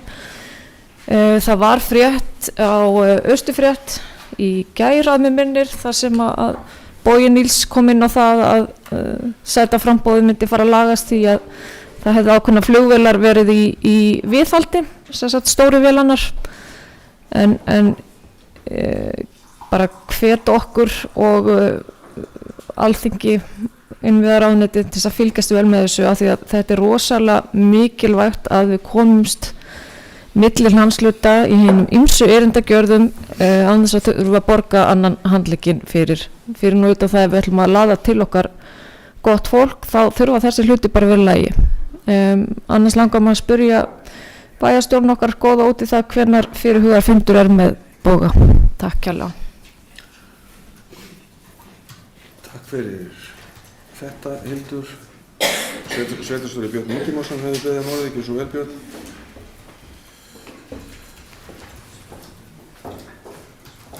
Forseti og gott fundafólk, það ekki komin dagsetning á þennan fund, en ég svona horfið til þess að við reynum að ná þessum fundi næstu viku og þá ég að horfa til fjarfunda fyrirkomulagsins með þeirri vonum við séum öll á landinu. En ég miðað við þau viðbrögð sem komu frá framkvæmdastjóra þá á ég vona það verði brugðist bara við okkur óskum þetta og stefnan að reyna að fá fund í næstu viku. Takk. Takk fyrir þetta, Björn. Orðið laust. Sveitarstjórnar fulltrúi Stefán Bogi Sveinsson hefur beðið orðið, ekki svo vel, Stefán.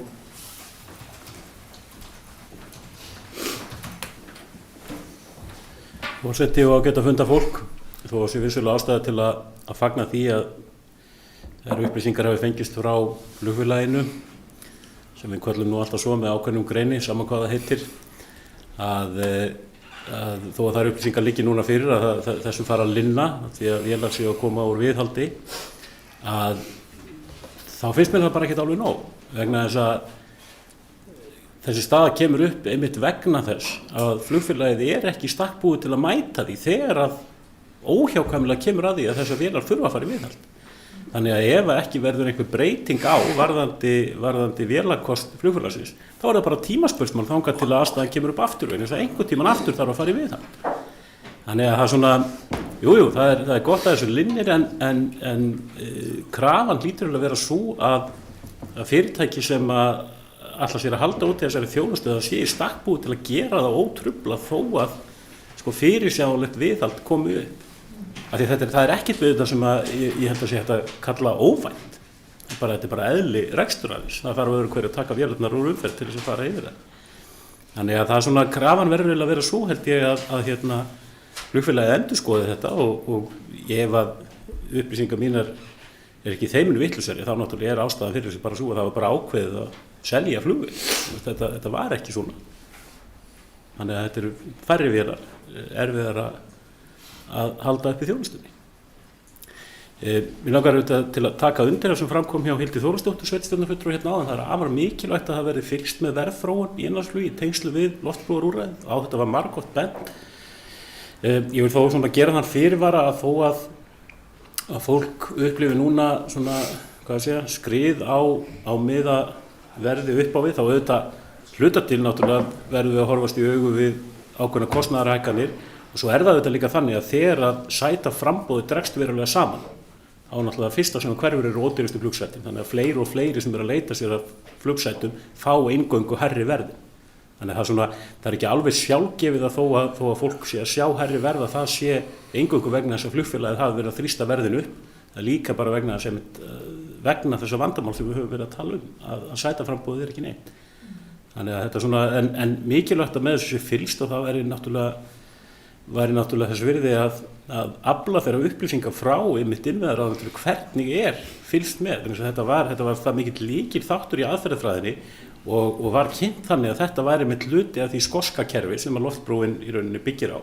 Að það væri mjög virt verðlagseftirlit og jafnvel það er að segja flugfélög sem gengju inn í þetta kerfi, þau samþyktu í rauninni meiri aðgang að sínum fjárhagslegu gögnum til þess að það væri hægt að fylgjast með þessu og það væri forvitnilegt að vita hvernig innviðaráðuneytið hyggst standa undir því svo þetta sé nú ekki bara sjálfsafgreiðsla á peningum ríkisins í hendur tiltekinna aðila. Ég held að allir hafi séð nóg af því að undanförnu. Takk. Takk fyrir þetta, Stefán. Sveitarstjórnarfulltrúi Helgi Hlynur Ásgrímsson hefur beðið málið.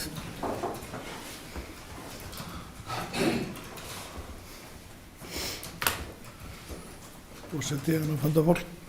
Já, ég langar bara aðalega að taka undir með þeim sem hér hafa talað að það þarf miklu sterkara eftirlit með þessu, það alveg ljóst og þetta náttúrulega búið að vera mjög erfitt ástand síðustu vikur þar sem að það ekki bara það að menn fá ekki flug heldur ef að það verður senkun á flugi þá fá menn ekki flugdaginn eftir þetta er búið að valda bara mjög miklum truflunum á lífið fólks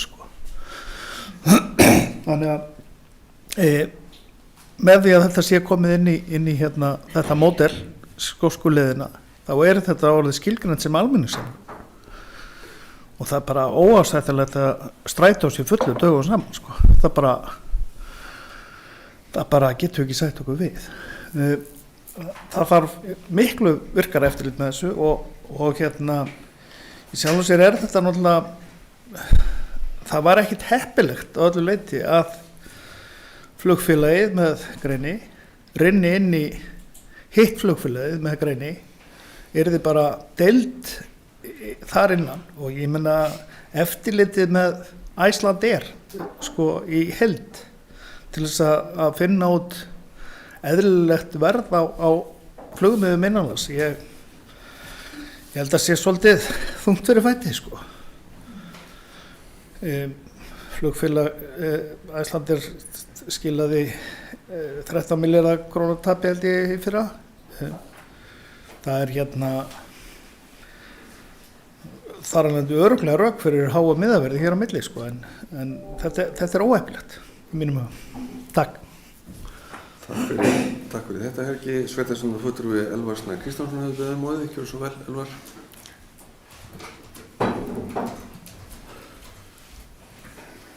Forseti, ágæta hundafólk, leiðum langar að taka undir þessa bókun heimastjórnar Fljótsdalshérað og okkar bókun hér á eftir og það sem sagt hefur verið að þá langar maður að bæta við varðandi skoskuleiðina sem var mjög þarft skref að taka og hún er náttúrulega í mótun og þróun ennþá en þá langar maður að benda á galla sem vankant á því ágæta verkefni að þegar að fólk og veit ég dæmi þess að þegar að fólk afboðar eða afbókar bókað flug sem ég held að flugfélagi hafa nú svona rýmkað aðeins þær reglur í COVID að þá færist skoska leiðin eða loftbrúin ekki með, hún afbókast ekki, hún rennur til flugfélagsins tekjurnar frá loftbrúinni. Þannig að greiðslan sem að viðkomandi hefur greitt kemur tilbaka til viðkomandi en loftbrúin fer til flugfélagsins og þetta er allan veit í dæmi um slíkt þannig að þetta er eitthvað sem þingmannu hafa verið bent á þetta og þetta er eitthvað sem að hluti þessu eftirlitsferli sem við þurfum að standa á verðum að verði sinnt. Takk. Takk fyrir þetta Elvar. Sveitarstjórnarfulltrúi Berglind Harpa Svavarsdóttir hefur beðið málið. Gjörðu svo vel Berglind. Forseti, góðir fundamenn. Ég vil bara fagna þessari bókun hjá heimastjórn Fljótsdalshéraðs og fagna þessu samtali og þessu væntanlega fundi sem við munum eiga.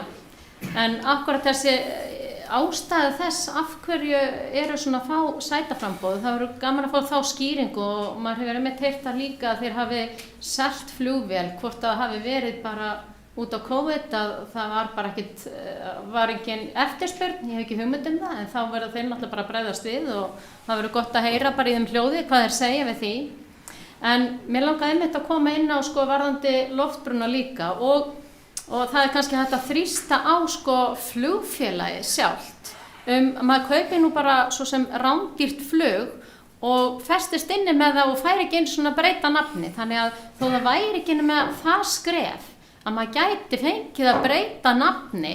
Og ég er nýbúin að brenna inni með 3 einstaklinga í flug sem komust ekki suður í fermingu, en mér var á að kaupa ódýrasta þrátt fyrir að það hefði verið mjög dýrt, en bara að við getum kannski þrýst á það með að það sé náttúrulega bara eðlilegt, þó sé ekki nema bara fá að breyta nafni og fáir ekki einu svona að breyta fluginu, þannig að ég held við getum þrýst á svona með þá.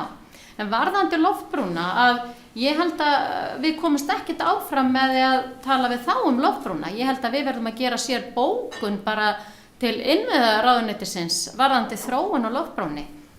Og við fögnum þessari skosku leið sem var tekin upp, þessi loftbrú, flugi skilgreint sem almenningssamgöngur.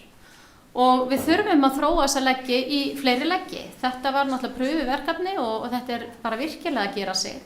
En það er akkurat þetta með æði eins og með flugi sem ég keypti þarna sem ég gat ekki breytt nafn. Og það var einmitt loftbrú fyrir alla 3 einstaklingana fram og tilbaka sem brann inni líka.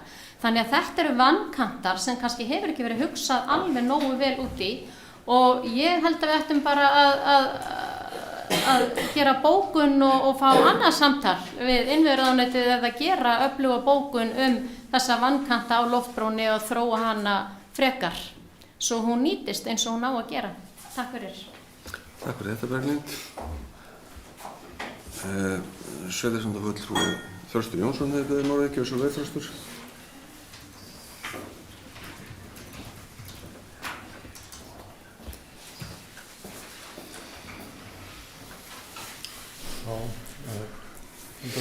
Gott fundafólk.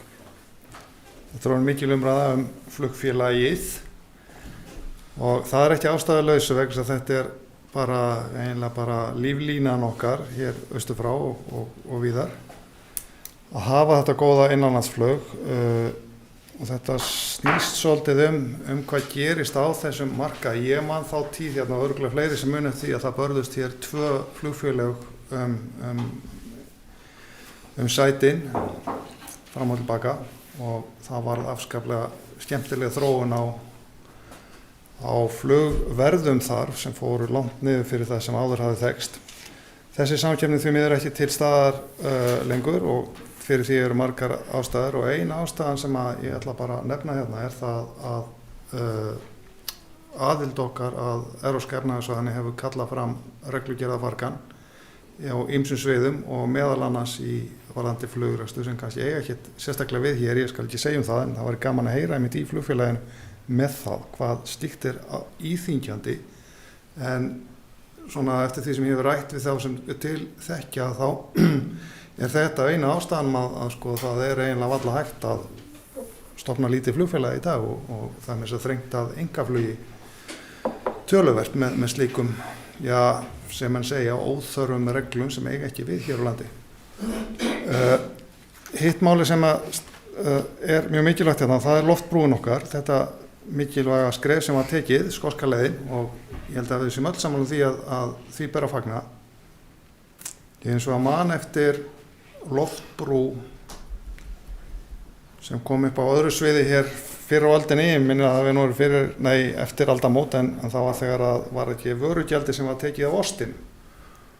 Ég man það að þá kostaði ákveðin ostur sem ég keypti alltaf í bónus, hann kostaði 1200 kall og hann fór niður í 1000 kall og ég hugsaði með mér nú ætla ég að fylgjast með hvað það tekur langan tíma fyrir ostin að fara aftur upp í 1200 kall.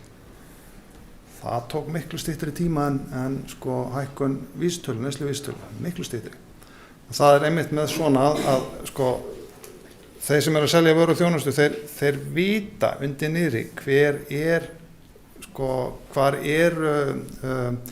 sársaukamörk kaupandans og verð því miður, það leitar oft upp í þessi sársaukamörk aftur og þess að það er mjög mikilvægt að í svona kerfi að það sé eftirlit og fylgst mjög grannt með því að það sé ekki annað en kostnaðarhækkanir sem koma til sem þrýsta verðin upp í og þess að held ég að það sé mjög mikilvægt að ræða þetta vel við flugfélagið, sérstaklega í ljósi þess að það er þetta flugfélag eða flugfélagið, það er með einokunar aðstöðu eins konar á þessu flugi hérna, þannig að ábyrgð þess er gríðarlega mikil í því ljósi. Þannig að það er svona þetta sem ég vildi koma að, þessi 2 atriði, en það væri mjög gaman mjög gaman að sjá samkeppni í innanlandsflugi og vonandi kemur svo tíð aftur að það verði bara það mikil flutningar, það eftir að aukast hér á milli fólksflutningar að það verði pláss fyrir flugfélag nr. 2, flugfélagið 2. Já, það var þetta sem ég vildi koma. Takk fyrir. Takk fyrir þetta, Þröstur. Fleiri hafa ekki kveðið sér hljóðs undir þessum lið. Tillagan liggur fyrir og ég ætla að bera hann undir fundinn. Þeir sem eru henni sammála, vinsamlega gefið merki. Þeir sem eru ósammála, það er enginn.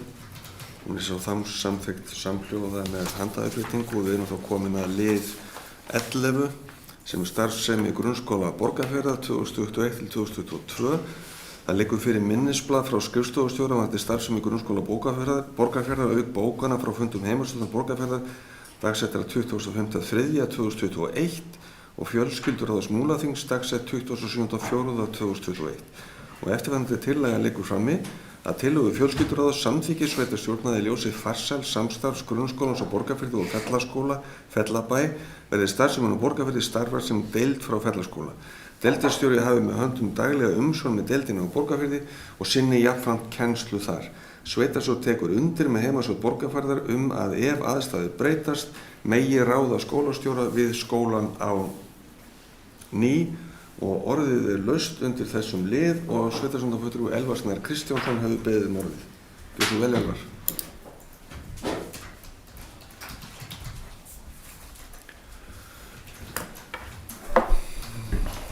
Forseti, ágæta funda fólk.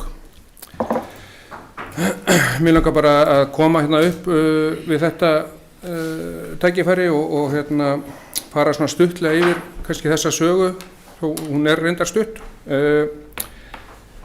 og ítreka það að þetta er ekki að vera að draga úr starfsemi grunnskólans á Borgarfirði, heldur þvert á móti kannski frekar að styrkja fagleg starf með aðkomu Fellaskóla. Nú þetta bara með skömmum fyrirvara eða skjótum hætti á síðasta skólaári sem eins og framkemur hérna í þessari bókun að hefur bara gengið vel og verið farsælt og þessi leið að það er að þetta verið deild undir Fellaskóla kemur að ósk stjórnanda á Borgarfirði, þannig að það er bara sem vildi koma framfæri. Takk. Takk fyrir þetta, Elvar. Orðið er laust undir þessum lið. Það kveður sér engin hljóðs og þá ber ég tillöguna undir fundin eins og hún var lögð fram. Þeir sem eru henni samþykkir vinsamlega gefið merki. Þeir sem eru á móti, það er engin og þetta telst því samþykkt samhljóða og við erum þá komin að lið 12. Erindisbréf ungmennaráðs. Það liggur fyrir bókun frá fund ungmennaráðs Múlaþings dagsett 24.3.2022 þar sem lagðar eru til breytingar á erindisbréfi ráðsins og fyrir fundinu liggur tillaga sem er eftirfarandi á þá leið að afgreiðslu verið frestað til fundar sveitarstjórnar 11. maí 2022. Orðið er laust undir þessum lið. Það kveður sér engin hljóðs og því ber ég tillögun undir fundin þeir sem eru henni samþykkir vinsamlega gefið merki. Einhver á móti, það er ekki, hún er samþykkt samhljóða og við erum þá komin að lið 13 sem eru skýrslur heimastjórna og eins og venja hefur skapast þá verða þær fluttar í stafrófsröð og ég gef formanni heimastjórnar á Borgarfirði Eyþóri Stefánsssyni orðið. Gjörðu svo vel.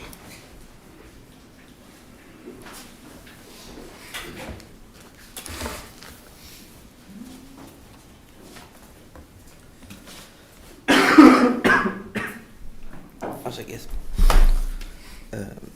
Forseti og annað fundarfólk.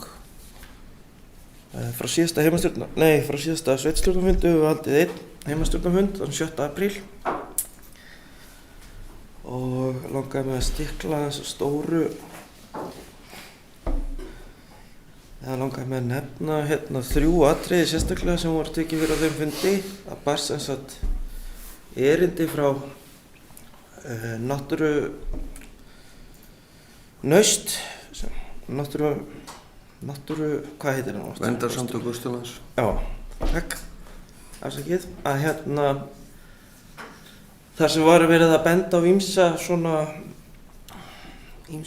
ýmis mál varðandi starfsemi náttúruverndarnefnda að heimastjórnir séu náttúruverndarnefndir og heimastjórn Borgarfjarðar hefur ekki tekið sérstaka fundi sem náttúruverndarnefnd. Við höfum hins vegar reynt að sinna þessu hlutverki vel og höfum inn á borð til okkar hafa komið mál og dagskrá sem við þurfum að afgreiða sérstaklega sem náttúruverndarnefnd. Svo fengum við höfðum við frumkvæðið að fá kynningafund frá umhverfisráðuneytinu varðandi friðlýsingar á svæðinu og það var kannski ekki síst í tengslu við málefni Stakkahlíðar og Hafnarhólmans sem hafa verið svona hugmyndir að fara með í friðlýsingarferli. Og svo héldum við íbúafund með velsóttan íbúafund verkefnið Men in Biosphere sem verkefnið sem þjóðgarðurinn á Snæfellsnesi í og við fengum konu þaðan til að fara yfir sem ég get í miður ekki rifjað upp nafnið á núna, afsakið það. Svo var annað mál á dagskrá. Það sem ég vildi hnykkja á með þetta að við höfum allavega reynt að standa okkur í stikkinu sem náttúruverndarnefnd en hins vegar var bent á vankanta þarna sem við þurfum að taka til okkar og gera betur. Svo málið sem alltaf á dagskrá, það reglulega á dagskrá, það varðandi Fjarðarborg, samfélagsmiðstöð. Við fengum inn á fundinn Steingrímur Andor Jónsson og Björn Sveinsson sem fóru með okkur yfir stöðu mála og það sem sagt búið að teikna húsið og hönnun vel á veg komin og svona ýmis mál ýmis atriði sem koma í ljós við þá vinnu sem þarf að huga að. Mér langaði að koma hér á framfæri að það er stefnt að því að hefja framkvæmdir í haust og tengja þannig fjárveitingar fyrir árið 2022 og 2023 saman sem ég tel að sé skynsamlegt vegna þess að þetta er stórt verkefni sem verður ekkert gert að neinu viti nema eitthvað slíkt komið til. Það er sem sagt, ég held að það vanti alveg fjármagn til þess að svona djörfustu hugmyndir nái fram að ganga en þetta er allavega að fara á stað. En stærsta breytingin svona sem íbúar munu taka eftir að efri hæðin verður breytt í svona samrými eða svona skrifstofaðstöðu og svo verður aðalinngangur hússins færður og komið fyrir lyftu þar sem nú stigið milli hæða og aðalingangur verður þar við hliðina. Svo það mál sem snýr að Hafnarveginum. Við fengið fréttir af því að það hafi komið fjármagn í Hafnarveginn fyrir sumarið og heimastjórn vildi ítreka þá afstöðu sína að það er mikilvægt að það fjármagn er nýtt í að breikka veginn sem mestan part því að það hefur verið þessi útskot hafa til dæmis verið notuð mikið sem bílastæði sem þau voru ekki hugsuð til. Aðri fundi sem við verið á það var sem sagt haldinn lokafundur brothættra byggða og nú því verkefni formlega lokið af hálfu Byggðastofnunar á Borgarfirði. Þar tilkynnti sveitarstjóri að sveitarfélagið hyggst ráða starfsmann í hlutastarf til þess að halda verkefninu áfram undir merkjum sveitarfélagsins sem vel. Svo sátum við fund varðandi gjaldtöku í Hafnarhólma þar sem vorum að ræða mögulega útfærslu á gjaldtöku og hvort og hvernig það eigi að hefjast í sumar. En það líka annað risastórt verkefni sem kannski stærra mál en við höfum gert okkur grein fyrir. Svo langar mig að segja að það var ótrúlega gleðilegt þegar ég var að rúnda bæinn í gær að sjá krana. Það er svolítið sjaldséð sjón á Borgarfirði að sjá krana að störfum. Að lokum vil ég skora á alla áhugasama hvar sem í Múlaþingi að gefa kost á sér til starfa í heimastjórnin Múlaþings. Takk. Takk fyrir þetta. Þá gef ég orðið Helga Hlín Ásgrímssyni, formanni heimastjórnar á Djúpavogi, gjörðu svo vel.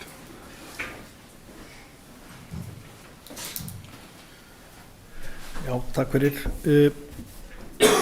Hér undir eru 2 fundargerðir frá heimastjórn Djúpavogs. Við fjölluðum ýmis skipulagsmál og í því sambandi þá langar mig að það er verið að auglýsa eftir skipulagsfulltrúa. Það var verið að framlengja frestinn. Ég vona bara að við fáum sem fyrst öfluga skipulagsfulltrúa. Það þarf fleiri hendur á dekk virðist vera. Við fjölluðum og gerðum tillögur að lausn á húsakaflinum og Björn fer nánar yfir það í sinni skýrslu hérna á eftir.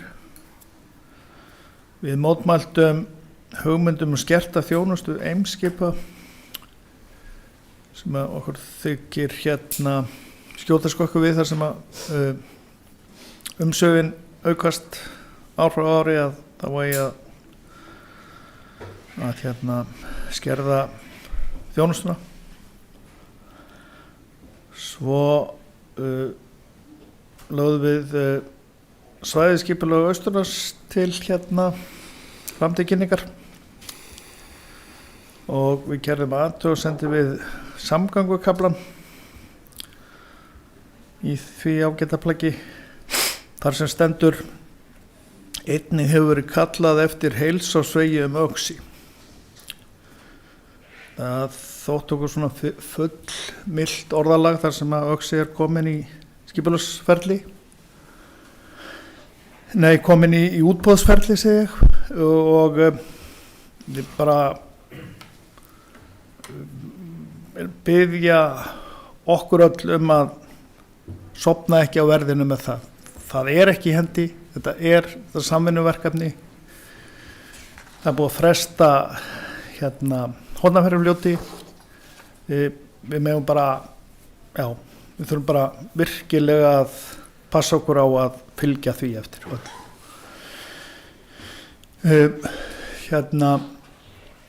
Við fengum líka bréf frá Naust og það var gott. Við ræddum það talsvert og ég held að það sé bara þannig að við þurfum að setja náttúruverndargleraugun meira upp. Þó þetta séu náttúruverndargleraugu þá eru ekki allir með þau og ég veit ekki hvort að það ætti til dæmis að halda fast 1 fund á ári bara náttúruverndarmál. Þetta er nefnd sem er mest í skipulagsmálum, þetta er pínu snúið en mann þurfa bara að vera vakandi yfir þessu alltaf sko. Það er ekki að hafa þetta fleiri orð í bili. Takk. Takk fyrir þetta, Helgi. Þá gef ég Vilhjálmi Jónssyni, formanni heimastjórnar á Fljótsdalsheiði orðið. Gjörðu svo vel, Vilhjálmur.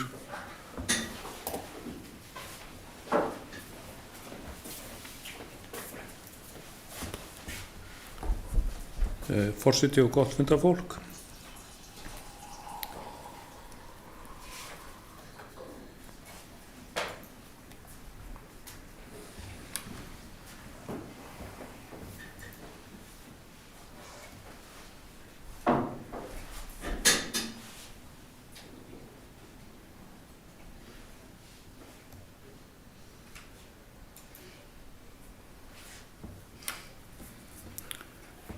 Heimastjórn Fljótsdalshéraðs hefur haldið 2 fundi frá fundi sveitarstjórnar 9. mars, fundað var 24. mars og síðan 11. apríl.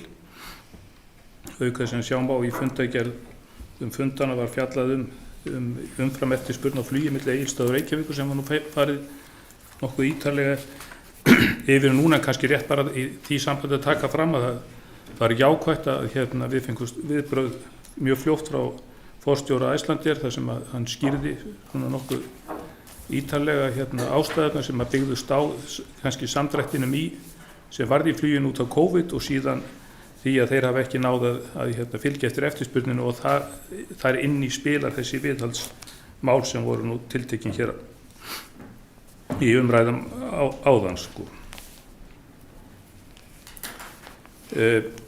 Nú á fyrir fundinu var ákveðið að halda borgarafund á Egilsstöðum helstu verkefni sem að unnið að á Fljótsdalshéraði og fundurinn var haldinn í Valaskjálf 5. apríl og það sem voru kynntar tillögur vegagerðarinnar vegna leiðavals við Egilsstaði, vegna Fjarðarheiðarganga, deiliskipulag fyrir miðbæ Egilsstaða og helstu framkvæmd á vegum Múlaþings og Hef-Veitna og það var mjög góð mæting á fundin sem endurspeglar áhuga á málefnum sem varða samfélagi. Og það var einnig haldinn borgarafundur í Hjaltalundi þar sem var mjög vel sóttur, þar sem fulltrúar í starfshópum útgerðarsverkefni kynnti stöðu þess að það hefur staðið til nokkuð tíma en dregist vegna stöðunar í heimsfaraldrinum. Og það fór fram nokkuð ítarleg umræðu verkefnið og næstu skref en einnig mörk svæðisins og skilgreiningu þeirra og kannski ekki svona endalega niðurstaða hvað það varðar. En það var ákveðið á fundir að Austurbrú inni áfram að verkefnin í samráði við íbúa á svæðinu. Nú á fundi heimastjórnar 11. apríl var samþykkt að veita umsögn við matsáætlun vegna Geitdalsárvirkjunar. Í henni var áhersla lögð á að gerðir í grein fyrir mótvægisaðgerðum og vöktunaráætlun á vegum framkvæmdaaðila þegar vegamót til röskun á umhverfisþáttum en einnig að mat verði lagt á stækkunarmöguleika og mögulega áhrif þeirra. Mælt er með að skoðuð verði áhrif á búrekstur og ræktunarmöguleika sérstaklega í Skriðdal.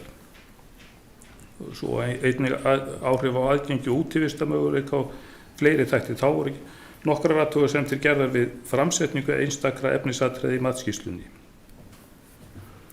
Þá var á fundinu staðfest beiðni frá vegagerðinu breytingu á veglínu Jökuldalsvegar 923 við Arnórsstaði, eða Gilsá og Arnórsstaði, sem miðar að því að færa veglínuna frá fyrri áformum vegagerðinu þannig að hún verði síður ófær í snjóum að vetrarlagi. En þetta er eins og áður var komið fram vegna ábendinga staðkunnugra íbúa og Jökuldal og með samþykki Minjastofnunar. Og að lokum er vakin athygli á deiliskipulagsbreytingum í vinnslu við Selbrún í Fellabæ og Votahvam á Egilsstöðum sem óhætt er að segja falli betur að gildandi húsnæðisáætlun Múlaþings en eldri skipulög gerðu ráð fyrir og ætti að vera vel til þess fallnar að bæta jafnvægi á húsnæðismarkaði eftir því sem þau byggjast upp og að viðbætum auðvitað uppbyggingamöguleikum í nýju miðbæjarskipulagi. En að öðru leyti vísast til fundargerða heimastjórnarinnar. Takk fyrir þetta, Vilhjálmur.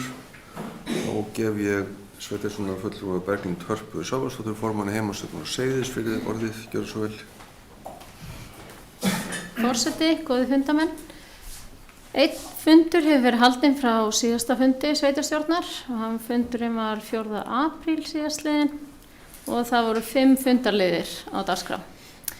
Fyrsti liðurinn var erindi frá Naust eins og hefur verið orðað hér og við ræddum þetta mikið og fannst mikilvægt að það yrði unnin sameiginleg stefna í rauninni fyrir heimastjórnarnar allar að eitthvað ákveðið viðmið sem við myndum setja okkur, hvort sem væri formlegu fundur, hvenær þeir yrðu, hversu oft og fleira, þannig að það á að vera sú vinna í vinnslu. Sem sagt starfsmaður heimastjórnar og skrifstofustjóri líka ætla að fara í þessa vinnu til að gera hennar sem faglegasta. Svo var það annar liðurinn matjurtagarður. Við fengum erindi matjurtagarð sem heimastjórn tók vel í og beindi til umhverfis- og framkvæmdaráðs upp á að skoða tilgreint svæði, hvort að mögulegt væri að nýta það, annars að finna annan stað fyrir matjurtagarð innan Seyðisfjarðar. Þriðji liðurinn var beiðni sem barst heimastjórn mögulegan afslátt af gatnagerðargjöldum við uppbyggingu atvinnuhúsnæðis á Seyðisfirði. Gríðarlegur skortur er á atvinnuhúsnæði þar í kjölfar skriðufallana og mikilvægt að bregðast við með hvetjandi aðgerðum eins og afslætti að gatnagerðargjöldum. Við óskoðum því eftir því að umhverfis- og framkvæmdaráð myndi vinna erindið áfram með þeirri áherslu og undirbúa tillögu fyrir sveitarstjórn til afgreiðslu. Fjórði liðurinn var, fengum við yfirlit yfir rekstur þjónustusamnings Austurbrúar til kynningar. Hlutverk Hvatasjóðsins er að styrkja fjárhagslega verkefni sem miða að endurreisn og stuðningi við atvinnulífi á Seyðisfirði. Verkefnið er til 3 ára og lagðar voru fram 215 milljónir í verkefni og nú hafa farið fram 2 úthlutanir, 55 milljónir í hvoru úthlutun í fjölmörg verkefni. En einnig hafa farið fjármunir í fræðslu, námskeið, skiltaverkefni með skilabóðum til ferðamanna og fleiri verkefni sem hafa komið að. 5. liðurinn var aðalskipulagsbreyting á hafnarsvæðinu á Seyðisfirði. Sigurður Jónsson, skipulagsfulltrúi Múlaþings, fór yfir fyrirhugaðar hafnarframkvæmdir við Seyðisfjarðarhöfn og áætluð er öflug uppbygging á hafnarsvæðinu sem er í mótun. Það er stækkun á Strandabakka og útfærsla og nýrri smábátahöfn. Þetta er gríðarlega metnaðarfull vinna sem við farið fram og gríðarlega spennandi að sjá framhald þeirra vinnu, þau tækifæri sem að koma með þeirri uppbyggingu. En fleira var ekki tekið á fundinum. Takk. Takk fyrir þetta, Berglind. Þá erum við komin að þeim liði í dagskránni þar sem fjallað verður liði 14 til og með 33. Eða það er að segja frá með 14 að skýrslu sveitarfélaga afsakið. Og ég vil eins og áður minna sveitarstjórnarfulltrúa á kjósi þeirra að taka til máls að tilgreina nákvæmlega hvaða lið og hvaða undirlið í viðkomandi fundargerðir hyggjast fjalla Sveitarstjórnarfulltrúi Elvar Snær Kristjánsson hefur beðið orðið.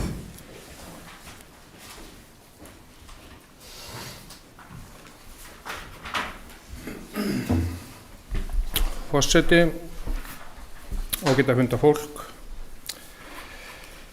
Það er liður 23. Fundargerð fjölskylduráðs, það eru 2 liðir þar, annars er liður 3 sem ég langar að vekja athygli á. Það er erindi sem við sendum í fjölskylduráði til mennta- og barnamálaráðherra Ásmundar Einars Daðasonar, þar sem við vöktum athygli á námsgagnakostnaði sem við teljum að það sé ákveðin skekkja í verklagsreglum eða lögum sem ríkið setur okkur hjá námsgagnasjóði. Þetta hefur gerst held ég bara hægt og sígandi, bara rauninni frá því að interneti kom til sögu og skólarnir þróuðust með því. Á í síðustu fjárhagsáætlun þá settum við 30 milljónir gagnger til að efla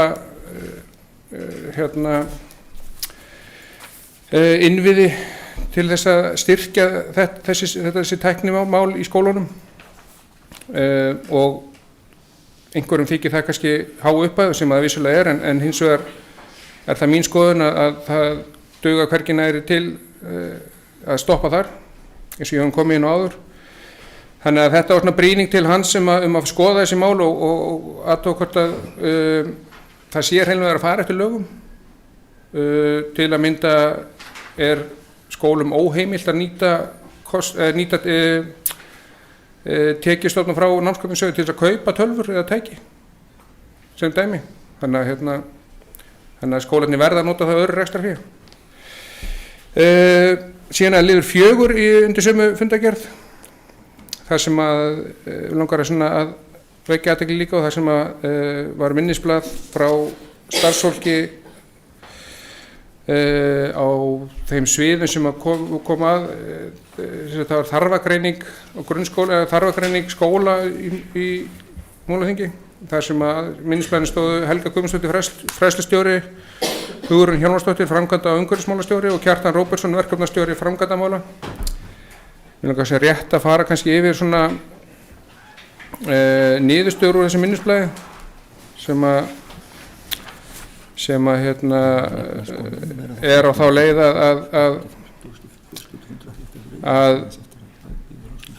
ráðast þarf í þarfagreiningu vegna skóla á Seyðisfirði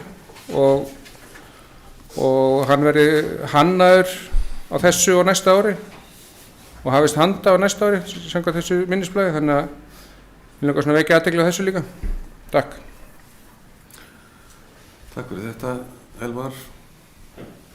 Orðið laust.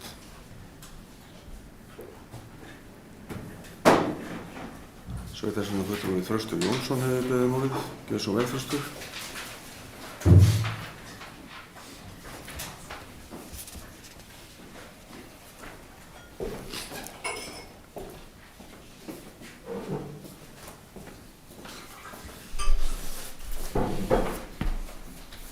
Fundastjóri, annað gott fundafólk. Þetta varðar 20. lið, fundagerð umhverfis- og framkvæmdaráðs Múlaþings nr. 51.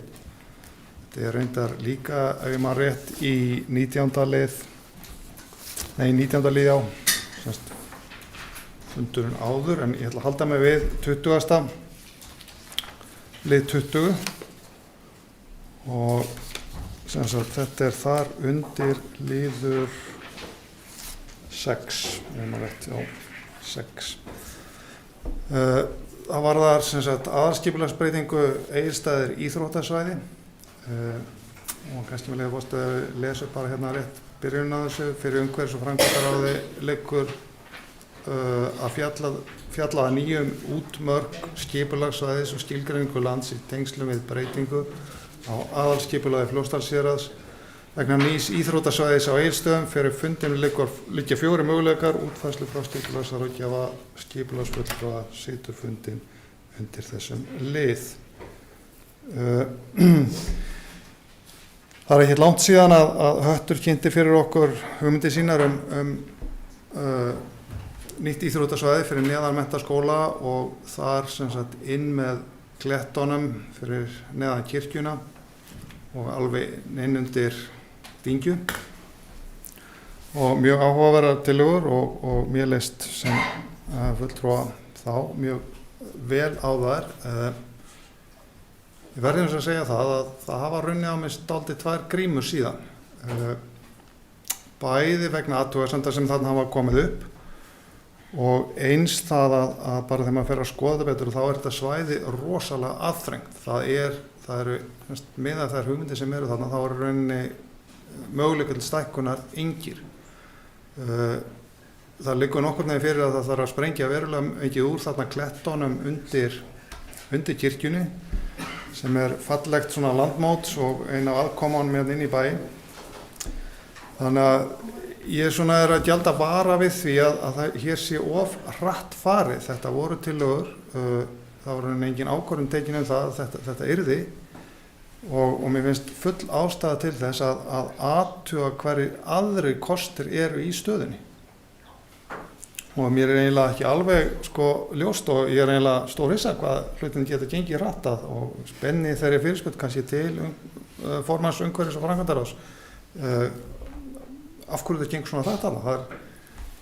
Það er eiginlega bæði hólsverst en líka kannski, ég set spurningamerki við af hverju það gerist. En áheyrnarfulltrúi M-listans á þessum fundi fjölskylduráðs bókaði þarna á svipaða leið og ég er að tala hér og ég ætla að reyna að fylgja þeirri bókun eftir hér og tek undir hana heilshugar undir bókun sem sagt varafulltrúi okkar Benedikts Vilhjálmssonar hvað málið þetta varðar vegna þess að mér finnst það hratt farið og þetta sé mun stærra mál en svo að það sé hægt að ákvaða það eitt og sér í aðalskipulagsbreytingu þegar það ekki liggur fyrir heildar aðalskipulag endurskoða fyrir sveitarfélög.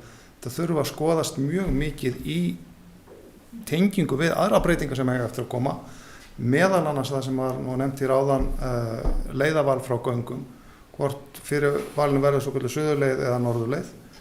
Einlega alveg burt sér frá því að þá er svæðið þrengt að með stóri umferðaræði þarna og ég vil síður sjá svona árekstra koma upp aftur, skipulagsárekstra eins og gerðust þarna við Melsókni þar sem að skólprensivirkið okkar liggur nánast í veglínu svokallaðrar norðurleiðar og flestum kunnugt hvaða ágreiningur hefur komið upp út af því við vegagerðina. Þannig að ég ætla að leyfa mér að bóka við þennan lið og ef ég les þessa bókun þá er hún svo ljóðandi: vegna þrengsla og árekstra við skipulagðan aðalveg, framtíðar uppbyggingu heilbrigðisþjónustu og íbúða aldraða tel ég rétt að athuga beri betur hvar sé besta svæði fyrir framtíðar uppbyggingu íþróttasvæði Hattar með tilliti til heildarsýnar í nýju aðalskipulagi. Gerð verði forathugun vegna nýs aðalskipulags Múlaþings á mögulegum staðsetningum íþróttasvæðis Hattar á Egilsstöðum. Ekkert liggur á því uppbygging nýs íþróttasvæðis sem verður vart á þessum áratug.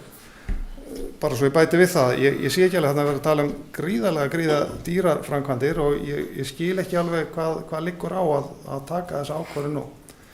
Það öðruleyti bara þakka fyrir. Takk fyrir þetta, Þröstur. Orðið laust. Sveitarstjórnarfulltrúi Berglind Harpa Svavarsdóttir hefur beðið um orðið. Gjörðu svo vel, Berglind. Forseti, góði fundamenn. Ég hafði nú ætlað að koma aðeins inn á þetta málefni undir öðrum lið, það var mitt 19. liðurinn, en fyrst við erum að ræða þetta málefni núna þá gís ég að koma bara undir þessum lið. En það er vinnslutillaga semst í 19. liðnum, það var semst tillaga 3 sem var rætt en auðvitað er ég undir öðrum lið hérna, en þetta er sama málefnið. En það er einmitt þessa áhyggjur af skipulagðu svæði fyrir heilbrigðisþjónustu og eins og ég skil þetta rétt, þá er það þessi vinnslutillaga númer 3 sem er búið að ákveða, en það væri kannski gott að fá formann umhverfis- og framkvæmdaráðs bara til að staðfesta hérna eftir út af því að það hort er til ákveðnar hliðrunar á línu eins og við Dyngju, þannig að það geti orðið uppbygging í rauninni við Dyngju, sem sagt geti sé hægt að byggja viðbyggingu við Dyngju.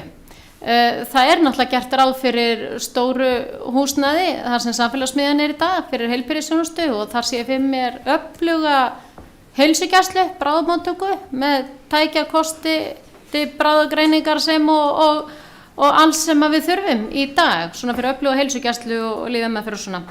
En ég þurfum kannski ekki að flýta okkur í þessu, en auðvitað er fínt að vera með ákveðna stefnu, en það sem er heyrt líka með landið undir svæði sem er skipulagt fyrir íþróttasvæði er engan veginn gott byggingaland. Það er víst bara rosalega djúpt þarna, hef ég heyrt og ég er fylgjandi þessari stefnu varðandi þetta öfluga íþróttasvæði sem er þarna. En ég er alveg sammála eins og ég myndi vilja sjá að vera hægt að byggja við Dyngju og ég sé einmitt þar sem samfélagsmiðjan er að þar getur risið öflug heilbrigðisþjónusta líka. Þannig að ég er sátt við það ef að verður hliðruð þessi lína hjá Dyngju upp á viðbyggingu þar. En takk fyrir. Sá ég ekki rétt? Já, sveitarstjórnarfulltrúi Hildur Þórsdóttir hefur beðið um orðið. Gjörðu svo vel, Hildur.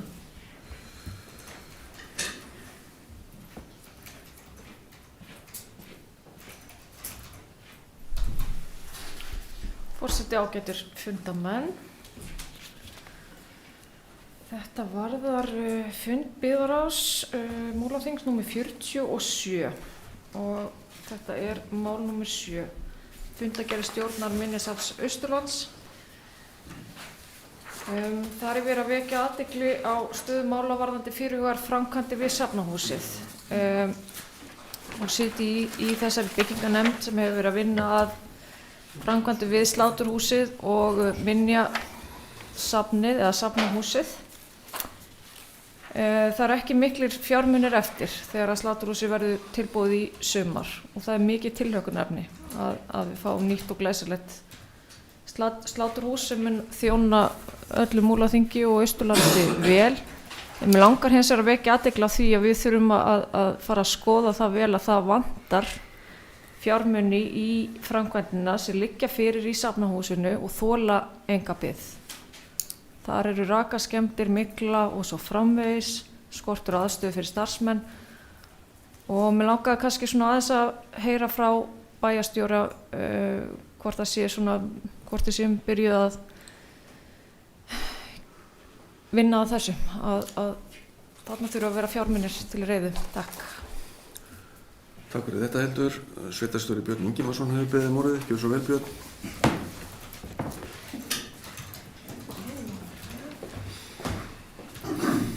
Já, forseti og gott fundarfólk. Ég tek bara undir það sem framkom í máli sveitarstjórnarfulltrúa Hildar Þórisdóttur að það mikilvægt að þessu verkefni verði haldið áfram.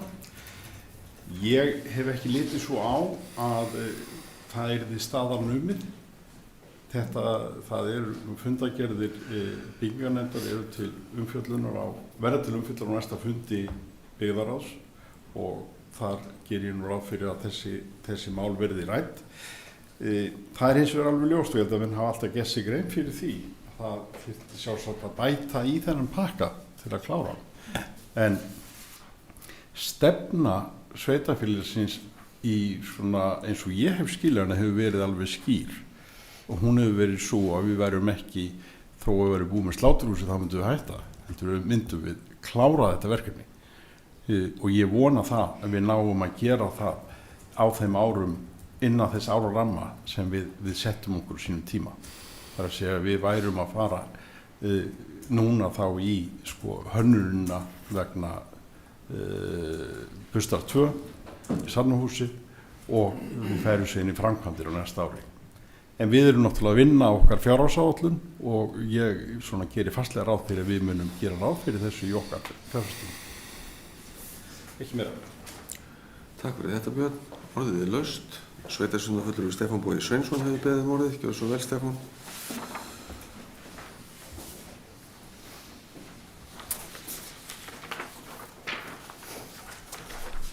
Forseti og ágætt að funda fólk.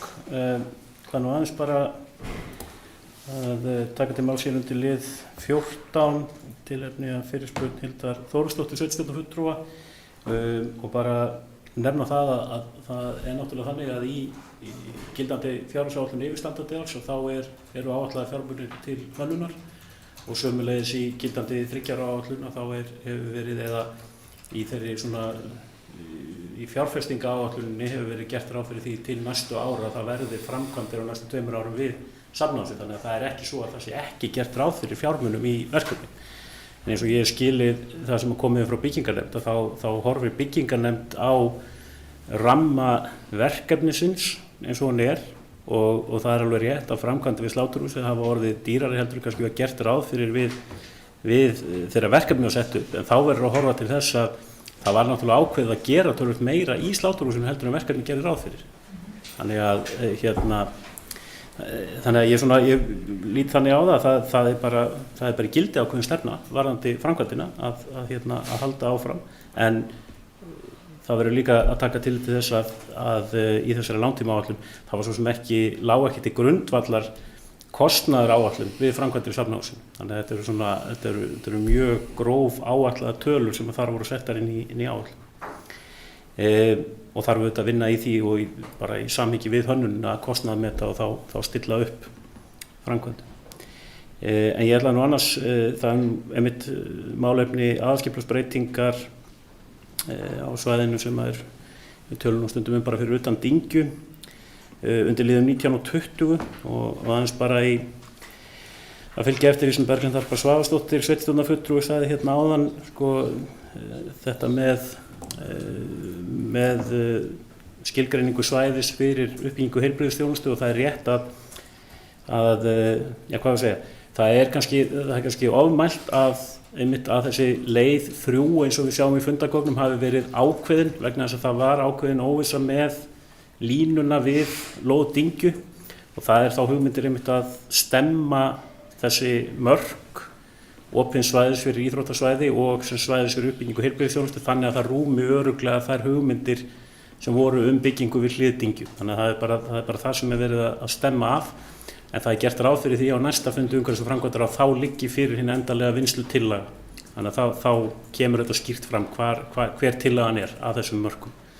En þá horft til þess að það sé hægt að byggja við Hlið Dyngju og að það sé hægt að byggja á svæðinu þar sem að Blómabær, eða sem við köllum gjarnan Blómabæ, stendur nú. Þannig að það er það sem er gert ráð fyrir þá til uppbyggingar heilbrigðisþjónustu. Restin á svæðinu er þá hugsuð fyrir uppbyggingu íþróttamannvirkja. Og það hefur nú reynda komið fram í umræðum þessum málu að það komið fram ákveðnar hugmyndir það að byggja íbúðarhúsnæði á svæðinu. Nú liggur vinnslutillagan ekki endanlega fyrir en ég tjáði mig nú það á áðurnefndum íbúðarfundi hér í Valaskjálf að það er ekki gert ráð fyrir því að það sé hægt að byggja íbúðir inn á þessu svæði. Þetta var skoðað, það verið að velta vöngum í því hvort það væri hægt að samþætta þetta. En á endanum var kannski niðurstaðan svo að það væri of mikið flæðatæki og of mikið pláss, þannig að þá fyrst væri farið að þrengja að hugmyndum uppbyggingu íþróttasvæðisins. Þá væri verið að ganga of mikið á það. Sem að leiði mig einmitt yfir í ræðu Þrastar Jónssonar sveitarstjórnarfulltrúa áðan. Og það liggur fyrir í bókun frá fundi umhverfis- og framkvæmdaráðs að fulltrúi Miðflokksins lýsti sig andsnúinn þessum hugmyndum. En ég verð að játa það að við erum gengið dálítið illa átta mig á inntaki gagnrýninnar. En þó hefur komið fram að það sé einhver áhyggjur af stærð svæðisins vegna uppbyggingar íþróttamannvirkja. Og ég ætla að segja það alveg skýrt hér nú, þetta svæði er alveg kapp nógu stórt fyrir uppbyggingu þeirra íþróttamannvirkja sem við sjáum fyrir okkur að rísi hér á næstu bara held ég áratugum. Í upphafi verkefnisins var nú kannski gagnrýnin frekar svo að það væri verið að taka frá of stórt svæði fyrir uppbyggingu íþróttamannvirkja og hugmyndirnar væri of grand. En að mínu mati að þá eru þessar hugmyndir skynsamlegar og það skiptir auðvitað máli að það sé tekin ákvörðun þetta núna vegna þess að þetta verður ekki gert allt í einu og það kemur aftur á því sem kom fram hjá Þresti Jónssoni, sveitarstjórnarfulltrúa hér áðan. Hvað liggur á? Já, það liggur á að það eru hugmyndir það að hefja þarna uppbyggingu og byrja á einum knattspyrnuvelli og svo vinni menn sig áfram þannig að þetta sé ekki einhver pakki upp á marga milljarðar sem að koma mjög stuttum tíma, heldur þvert á móti þetta vinnist á býsna löngum tíma. Og svona til að svara því til varðandi hvað þrengir á svæðinu. Ég held að þrengir rauninni ekkert að svæðinu og það hefur verið nefnt varðandi leiðarval hér, suðurleið versus norðurleið og annað en þessar hugmyndir ganga allar út á það að það sé byggt þá innan við ætlaða norðurleið ef hún verður að veruleika og þá leiðrendar sem er í aðalskipulagi í dag. Þannig að það er ekkert, ég tel að það sé kapp nóg pláss innan þess svæði þannig að það þurfi engar áhyggjur að hafa því hvort norður eða suðurleið verður fyrir valinu varðandi aðkomu eða varðandi möguleika íþróttasvæðisins.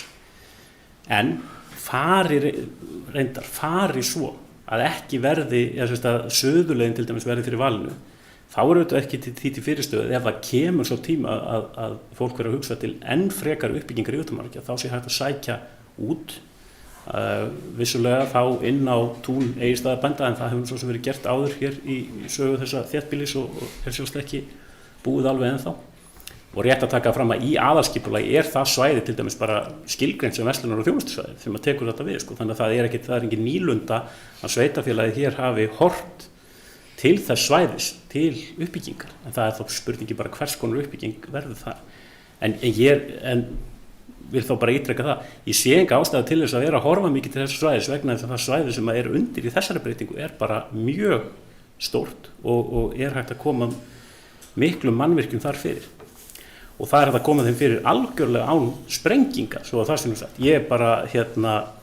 Ég kannast ekki við það að nokkur hafi nokkuð tíma nefnt það að það þurfi að koma til sprenginga vegna fyrirhugara framkvæmda þarna. Ég held að það sé bara, já, það þarf þá að upplýsa mig það vegna þess að ég held að þessar hugmyndir eru þess eðlis að það kalla ekkert á slíkt rask. Ég fagna því auðvitað að Þröstur Jónsson sveitarstjórnarfulltrúi telur að unnið sé hratt að skipulagsmálum í þessu sveitarfélagi að hefur nú komið fyrir að maður hefur verið gagnrýndur fyrir annað heldur málsræða sko, eða sem sagt mikinn málsræða. En ég held að við verðum bara að horfa á það. Þetta er ákveðið ferli og þetta er kannski eitt af þessum málum sem við erum að vinna svolítið að mínu viti eins og á að gera það. Fram kemur hugmynd nýtingu á landi innan sveitarfélagsins. Þá á að vera okkar svona fyrsti sko, viðkomustafur að skoða aðalskipulagið og taka prinsip ákvörðunina það, erum við tilbúin að ráðstafa þessu tiltekna svæði í þessi tilteknu afnót. Það er aðalskipulagsferlið. Og þar erum við stödd núna. Við erum búin að kynna lýsinguna, kalla eftir athugasemdum. Nú erum við að vinna vinnslutillöguna. Ég hefði nú sann að sagna vilja að vera búin að kynna vinnslutillöguna, þannig að mér finnst við ekki hafa verið að gera þetta of hratt, ef eitthvað er kannski heldur verið of lengi, en það kemur líka til að því að það kom upp margar spurningar. Og til þess er ferlið að vinna úr spurningum og reyna að svara þeim. Og ég held að það sé einmitt algjörlega tímabært bara að taka afstöðu til grundvallarspurningarinnar. Er sveitarfélagið tilbúið að sjá það fyrir sér að þarna verði byggt upp íþróttasvæði? Og það án þess að við förum að velta mikið vöngum yfir sko akkurat hvort að fótboltavöllurinn er þarna eða yfirbyggðahöllin er þarna eða skautasvæði þarna, heldur bara grunnprinsipið. Viljum við ráðstafa þessu svæði undir íþróttamannvirki? Ég held að þetta sé mjög gott svæði og ég held að það sé ekkert mjög mörgum svæðum til að dreifa ef einhverjum, vegna þess að ef við bara horfum á loftmynd af þéttbýlinu hér við Lagarfljót, þá er þetta miðsvæðis og ég held einmitt að uppbygging mannvirkja af þessu tagi sem við kannski byggjum ekki, við förum ekki að byggja upp mjög mörg íþróttamannvirki í þessu þéttbýli, eða sem sagt ekki fyrir hvert hverfi fyrir sig. Ég held að sé einmitt mjög mikilvægt að það sem við byggjum upp sé miðsvæðis og þá sem aðgengilegast íbúum víða í þéttbýlinu. Og það hafa þetta á fundum umhverfis- og framkvæmdaráðs og verið nefndir aðrir valkostir, en þeir eiga það bara sammerkt að þeir eru þá bara í útjaðri, þannig að þeir eru þá kannski mjög nálægt tiltekin íbúabyggð en alveg ógnar langt frá annar íbúabyggð. Þannig að það að geta haft þetta miðsvæði sem er góð aðgengi er mikill kostur. Það er bara, og þú finnur ekkert önnur svæði, það er ekki til mörg miðsvæði hér í þéttbýlinu. Þannig að mér finnst þetta vera, mér finnst hugmyndin vera góð og staðsetningin góð en ferlið er í gangi og fulltrúar hafa þetta allar rétt á að hafa sína skoðun á þessu, fulltrúar í nefndum og ráðum, fulltrúar í sveitarstjórn og bóka. Allir hafa möguleika á því að skila inn athugasemdum og ábendingum sem hefur verið gert og þú veist að það tvívegis enn í þessu ferli, gerst kostur á að koma á framfæri athugasemdum og ábendingum áður en að endanlega ákvörðun. En ég geld ákveðin vara fyrir því að fara að stoppa málið, að stoppa ferilinn til þess að skoða einhverju óskilgreinda valkosti sem kannski eru þarna úti einhvers staðar. Leyfum þess að bara ganga áfram og svo verður bara tekin eðlileg og lýðræðisleg ákvörðun hér á vettvangi sveitarstjórnar þessa grundvallar spurningu. Erum við tilbúin að ráðstafa svæðinu undir íþróttamarki? Takk. Takk fyrir þetta, Stefán. Orðið er laust. Sveitarstjórnarfulltrúi Berglind Harpa Svavarsdóttir hefur beðið orðið. Forseti, góði fundamenn. Mér langar að fara aftur í 19. lið, 51. fund umhverfis- og framkvæmdaráðs. Það var ekki liðurinn sem ég talaði áðan, en það voru aðrir sem ég langar bara svona rétt að koma inn á. Það var 4. liður, nýr miðbær á Egilsstöðum. Bara fyrst þetta liggur undir, þá langar mig bara að fagna þessu góða verkefni og gríðarlega mikið atvinnuhúsnæði og íbúðahúsnæði í boði og sem að hægt er að sækja strax framkvæmdaleiði og fara í uppbyggingu á því húsnæði og þetta er búið að vera gott auglýsingaferli. Við höfum búið að auglýsa markvisst þar sem að verktakar all land fylgjast vel með og maður hefur nú heyrt af góðum undirtektum og ég veit ekki alveg hvernig það er en ég vildi bara fagna þessu verkefni. Mér finnst það bara rosalega vel unnið, góður upplýsingar, góð heimasíða og vonast til að framkvæmdin muni fara sem fyrsta stað. Ég ætla bara rétt að stikla á þessu og fagna þessu aftur. En mér langar að koma líka undir sama liðs þess að þá er það 8. liður fundagerðarinnar. Það er rammahluti aðalskipulags Stuðlagils. Mér langar bara að fagna þessari vinnu sem hefur farið fram í kringum uppbyggingu við Stuðlagil og Stuðlagil er náttúrulega einn af vinsælustu ferðamannastöðunum hér á landi og tengt því þá langar mig að benda á bara mikilvægi þess að við vinnum að mikilvægum vegbótum, semst í rauninni eins og frá Stuðlagili upp að Kárahnjúkum og geta þá mynda þessa öflugu hringkeyrslu.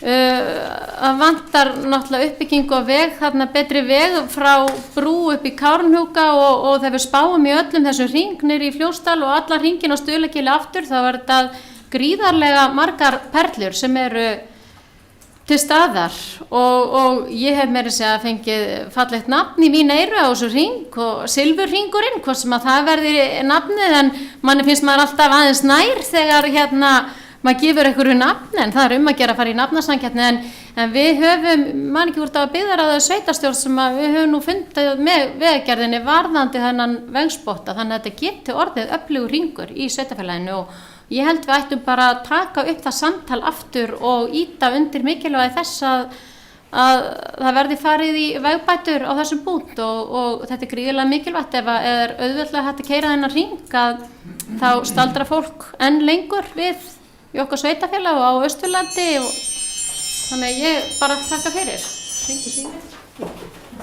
Takk fyrir þetta, Berglind. Orðið er laust. Sveitarstjórnarfulltrúi Hildur Þórusdóttir hefur beðið orðið, gjör svo vel, Hildur.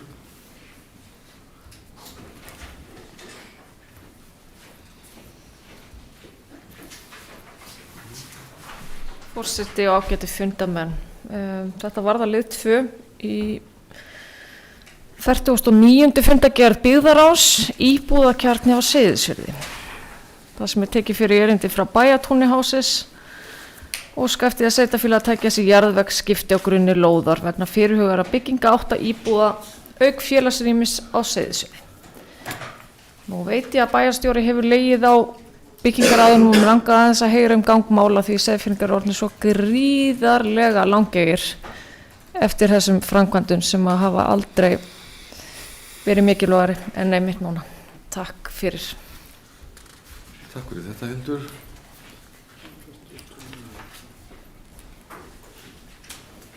Orðið er laust. Sveitarstjóri Björn Ingimarsson er til svars. Gjörðu svo vel, Björn.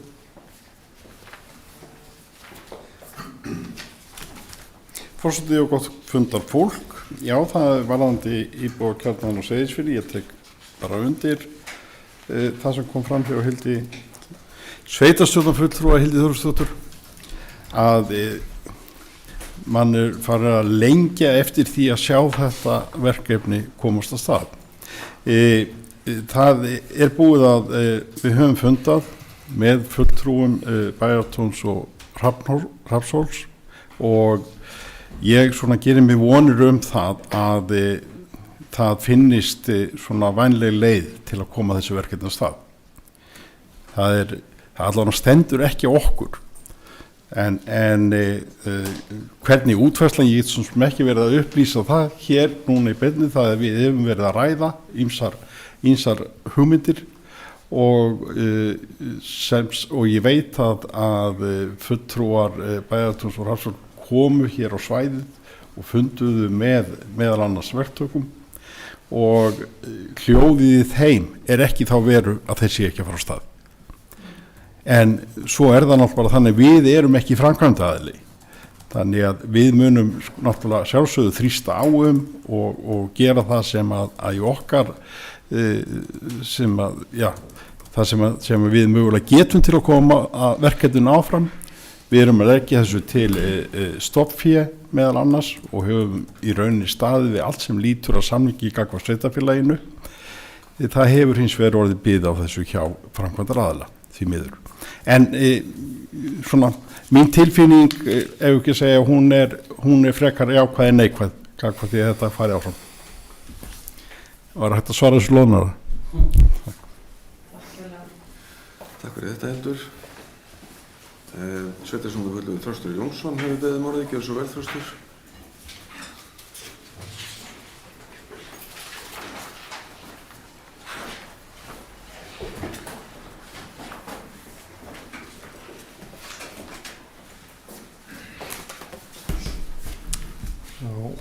Fundastjóri, gott fundafólk.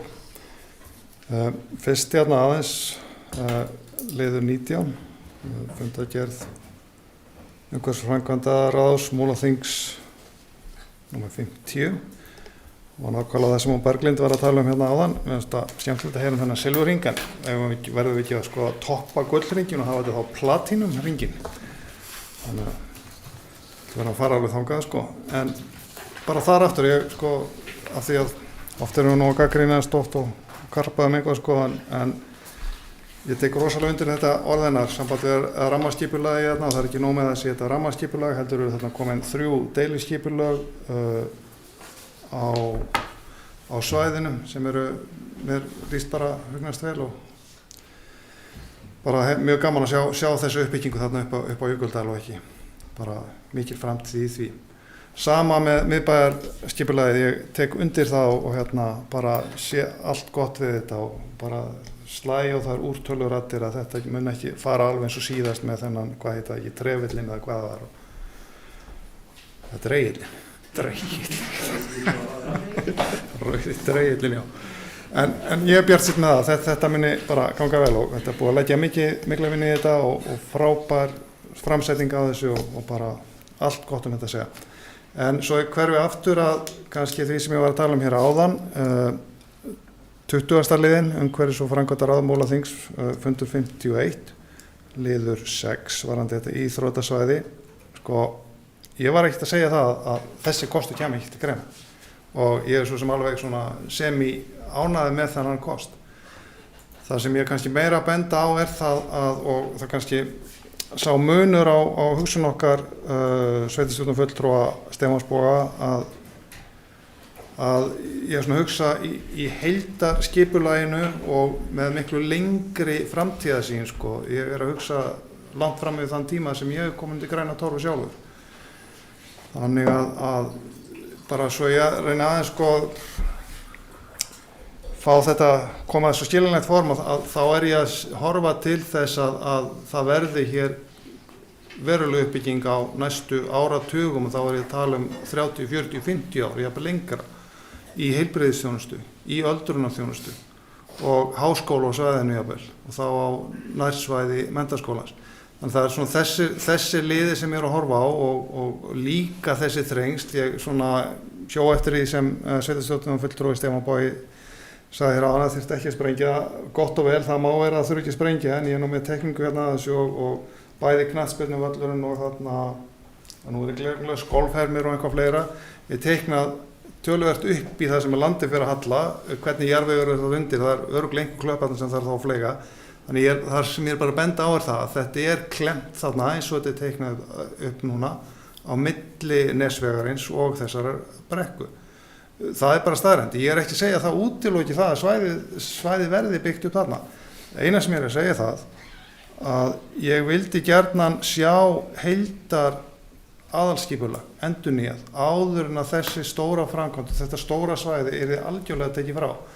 Og ég er bara að fagna því sem Stefán Bogi nefndi hér áðan að hann nefndi það í rauninni að væri engin ákvörðun tekin og mér er svona fundist að liggja og ég veit af því en mér er svona fundist svolítið liggja í loftinu þetta sé bara búið fastnegla þetta, þarna verður þetta og svona verður þetta.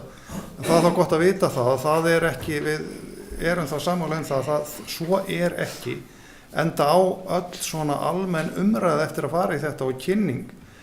Síðasta heimastjórnarfundi, þessum opnafundi sem var í Valaskjál og gríðarlega góðu fundur, þar kom þetta til dæmis bara þetta mál ekkert á góma og það þyrfti að fá slíka kynningu vegna þetta er það stórt svæði, þetta er það mikið í miðbænum, nálægt miðbænum að mér finnst að þáttaka íbúan í nærsamfélaginu að það verði að upplýsa þetta mjög vel áður en nokkrar ákvarðanir verði teknir þetta. En svo er spurning hvað menn eiga þá að ganga langt í skipulagsvinnunum þarna áður en nokkur ákvörðunar þetta tekið og það er kannski svona spurning sem ég læt ósvarað. Það var það var þetta Stefán, sveitarstjórnarfulltrúi Stefán Bogi nefndi það hér áðan með þetta að halda þessum miðsvæðis og lenda ekki út í aðri. Ég vil bara benda á í því sambandi að sko Laugardalurinn í Reykjavík þegar að uppbygging hafðist þar var hann langt út í sveit Sama íþróttasvæði í Kópavogi og víða það sem uppbyggingar voru hröð. Þetta var byggt á svæðum sem voru einhvers staðar út í sveit. Í dag öll þessi svæði komin bara inn í miðju. Svoleiðis verður framtíða, það svo framtíðarsýn sem ég sé fyrir Egilsstaðir sem byggðakjarna hér, að hann byggist upp og vonandi byggist hann rætt upp með öflugu atvinnulífi, þar sem að byggð strekkir sig til suðurs og jafnvel norðurs og iðnaðarsvæði það sem maður sér fyrir sér. Það er þessi langsýn, og þó við byggjum eitthvað í útíðar í dag, þá verðum við að hafa þessa framtíðarsýn að hlutin geta lent inn í miðju fyrir en varir. Þannig að þetta er svona eitt af því sem maður vildi benda á, að svona dæmin sanna það að það sem er í útíðar í dag, að það verður oft á miðsvæði áður en að vita af. En nóg þetta. Takk fyrir. Takk fyrir þetta, Þröstur. Orðið er laust. Sveitarstjórnarfulltrúi Helgi Hlynur Ásgrímsson hefur beðið orðið, gjörðu svo vel, Helgi.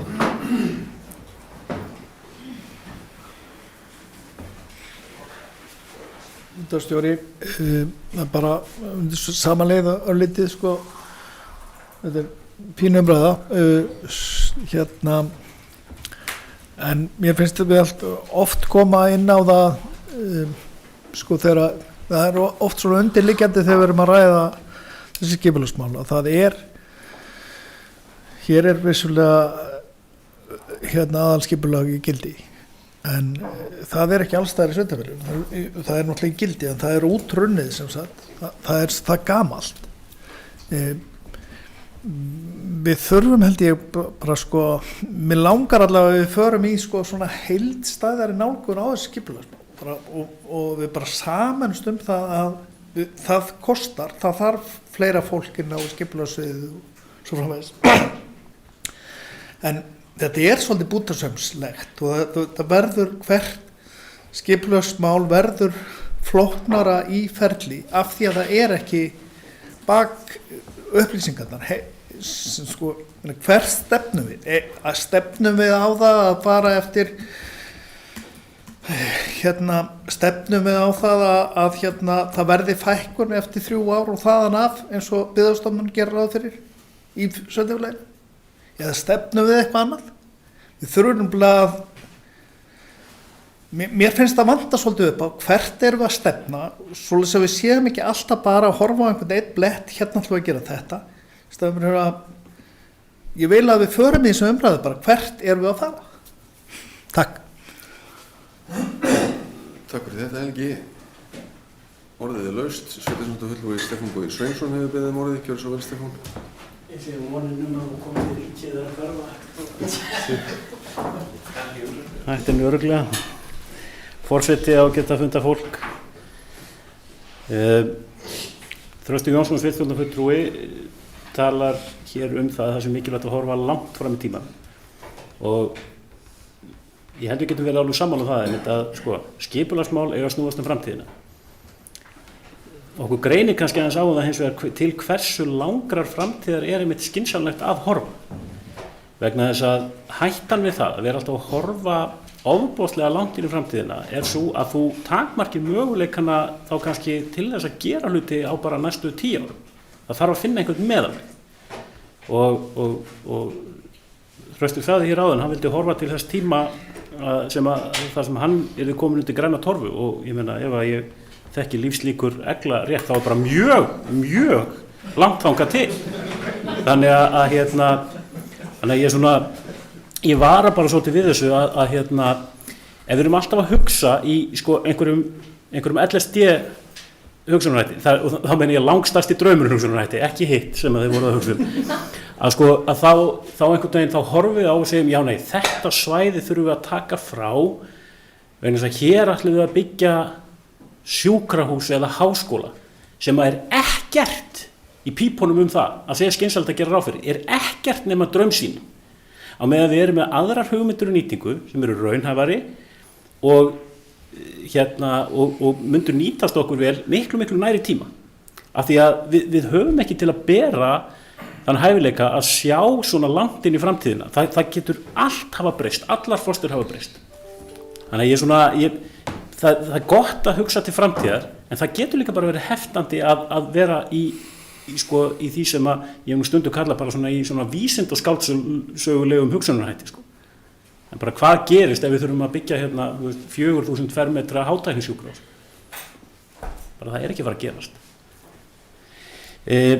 Og varðandi pælingar háskóla og annað, því að við verið rætt í þessu samhengi að við verið að þrengja að menntaskólanum. Ég vil bara hvetja fólk til þess að skoða með deiliskipulag lóða menntaskólans, sem að ef ég man rétt að þá heldur gert ráð fyrir byggingum þar til viðbótur það sem hér upp í hátt í 3.000 fermetra. Þannig að það ekkert að því þrengt í þessum hugmyndum. Þannig að rýmið fyrir bæði stækkun menntaskóla, hugsanlega háskólabyggingu sem að þó, ég vil segja, það alls ekkert sjálfgefið að það sé einhver sérstakur kostur að byggja hana við hliðina á menntaskólanum. Það er svo sem ekkert sem að styður við það þannig lagað. Þannig að þetta svona, við verðum að hafa meðalhóf þegar við erum í framtíðarsýnin okkar og horfa svolítið á stöðun eins og hún í dag og kannski en það ekki tilviljun að aðskipulög vera almennt með gildistíma ekki 15-20 ára svoleiðis. Það er svona af því að það er svona kannski sirkabót þar sem við treystum okkur til þess að sjá sæmilega. Varðandi stækkunarmöguleika og annað, ég meina við erum með, ég hef bara gamni mínu kastað svona augunum yfir skipulag sem í gildi, þar sem að við erum með byggingarsvæði fyrir 300 íbúðir, að lágmarki 300 íbúðir, sem að kannski þýðir þá að það gætu komið og ég veit ekki hvað eru margir í íbúð almennt, eða 2,5, þá þetta 750 manns, það 25% íbúðafjölgun á svæði, við erum ekki að takmarka eitt eða neitt með því sem við erum að gera, við erum með mjög, skipulagið okkar bara býsna metnaðarfullt í dag. En það sem ég vildi því að líka sagt hafa varðandi skipulagsferilinn, að þessi feril til þess að taka ákvörðun. Þannig að það rökleys að segja við eigum að stoppa ferilinn þangað til við höfum tekið ákvörðun. Ferillinn til þess að undirbyggja ákvörðunartökuna. Þannig að þetta þarf að fá að ganga sinn gang, við þurfum að fá athugasemdina að safna gögnum og upplýsingum og taka svo ákvörðun. Það sá ferill sem í gangi. En ég meina, en það liggur þá bara fyrir að við viljum gera það á þessu ári, taka ákvörðun stóru myndina, allir var að nota svæðið undir íþróttamaðurki. Þannig að þetta, en ég hef alltaf líka lagt mikla áherslu á það að segja það þegar hlutir í skipulagsferli, þá ekki einmitt búið að ákveða vegna þess að við vitum ekki hvað upplýsingar koma í ferlinu, þannig að það ósanngjarnt að koma inn í ferlið og vera fyrirfram búin að ákveða niðurstöðuna.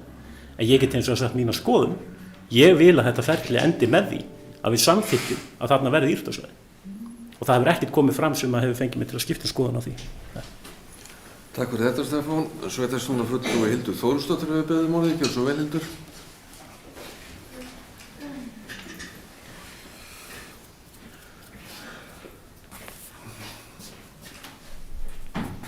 Forseti og ágætir fundamenn, þetta varðar lið 3 í 40. fundargerð fjölskylduráðs.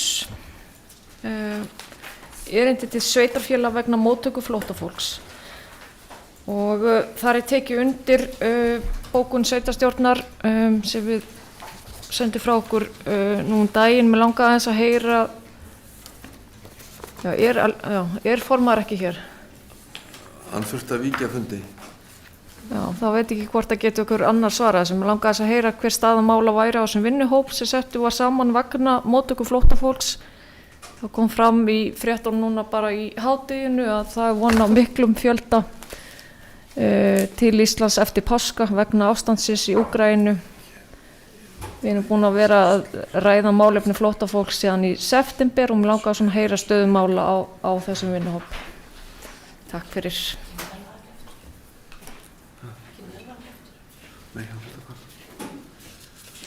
Takk fyrir þetta. Sveitarstjórnarfulltrúi Jakob Sigurðsson hefur beðið orðið, gjörðu svo vel, Jakob.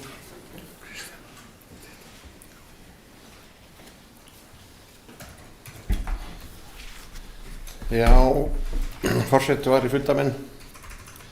Þetta ennþá liður 20 og 6, það þetta aðalskipulag íþróttasvæðið. Ég var lengi vel að benda á þessa sem búið að koma hérna fram hjá mörgum sveitarstjórnarfulltrúum á þetta svæði sem að væri verið að þrengja, það er ekki bara að heilbrigðisþjónustunni heldur líka að menntaskólanum.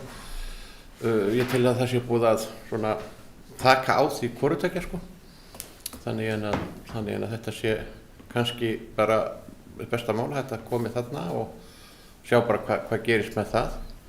En það er allavega búið að þrengja verulega þessu og þannig að þetta ætti að sleppa en ég sé það hins vegar fyrir mér að því að sveitarstjórnarfulltrúi Stefán Bogi sagði áðan að það segði það ekkert endilega fyrir sér að ef það kemur einhver háskóladæmi hér að það þyrfti að tengja það við menntaskólann.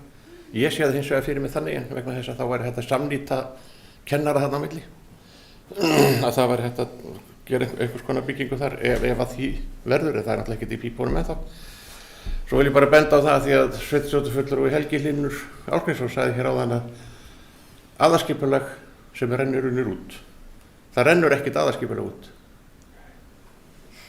Aðalskipulag er í gildi þangað til annað tökum við. Ég spurði sérstaklega eftir þessu þegar við vorum í Borgarfjarðarhreppi og skipulagsfulltrúi og það sem vann fyrir okkur aðalskipulagið þegar þetta var að renna út eða sem sagt var komið á enda og hann sagði að það rennur ekkert aðalskipulag út. Það er ekkert þannig. Þau eru í gildi þangað til annað tekur yfir. Bara aðeins að koma þessu framfæri. Takk. Takk fyrir þetta Jakob. Sveitarstjórnarfulltrúi Kristjana Sigurðardóttir hefur beðið um orðið. Gjörðu svo vel, Kristjana.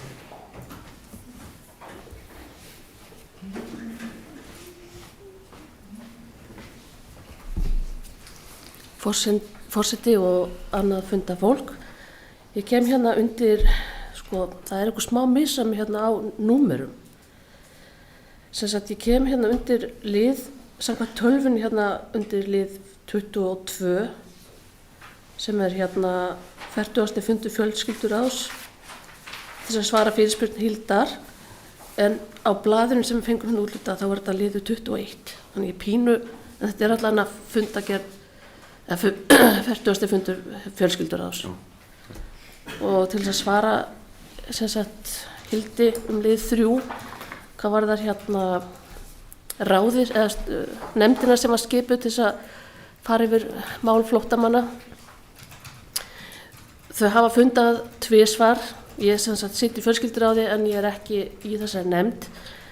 En það var sem sagt ákveðið að þessi nefnd yrði sett í smá söltun því að hún átti sem sagt að vinna að tillögum hvernig þetta standa að þessum móttökum flóttamanna en þegar þau eru búin að vera í sambandi við Útlendingastofnun þá hafa þau einfaldlega ekki tíma til þess að koma og kynna fyrir okkur málefni sökum annað út af flóttamönnum frá Úkraínu.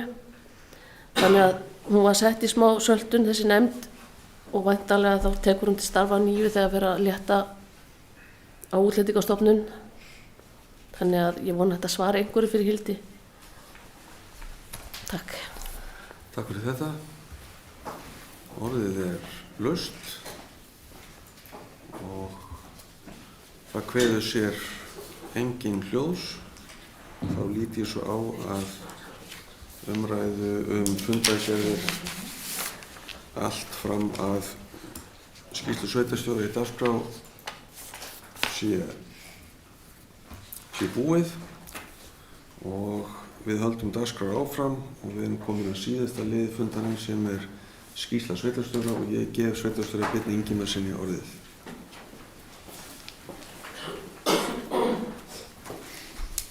Já, forseti og gott fundarfólk.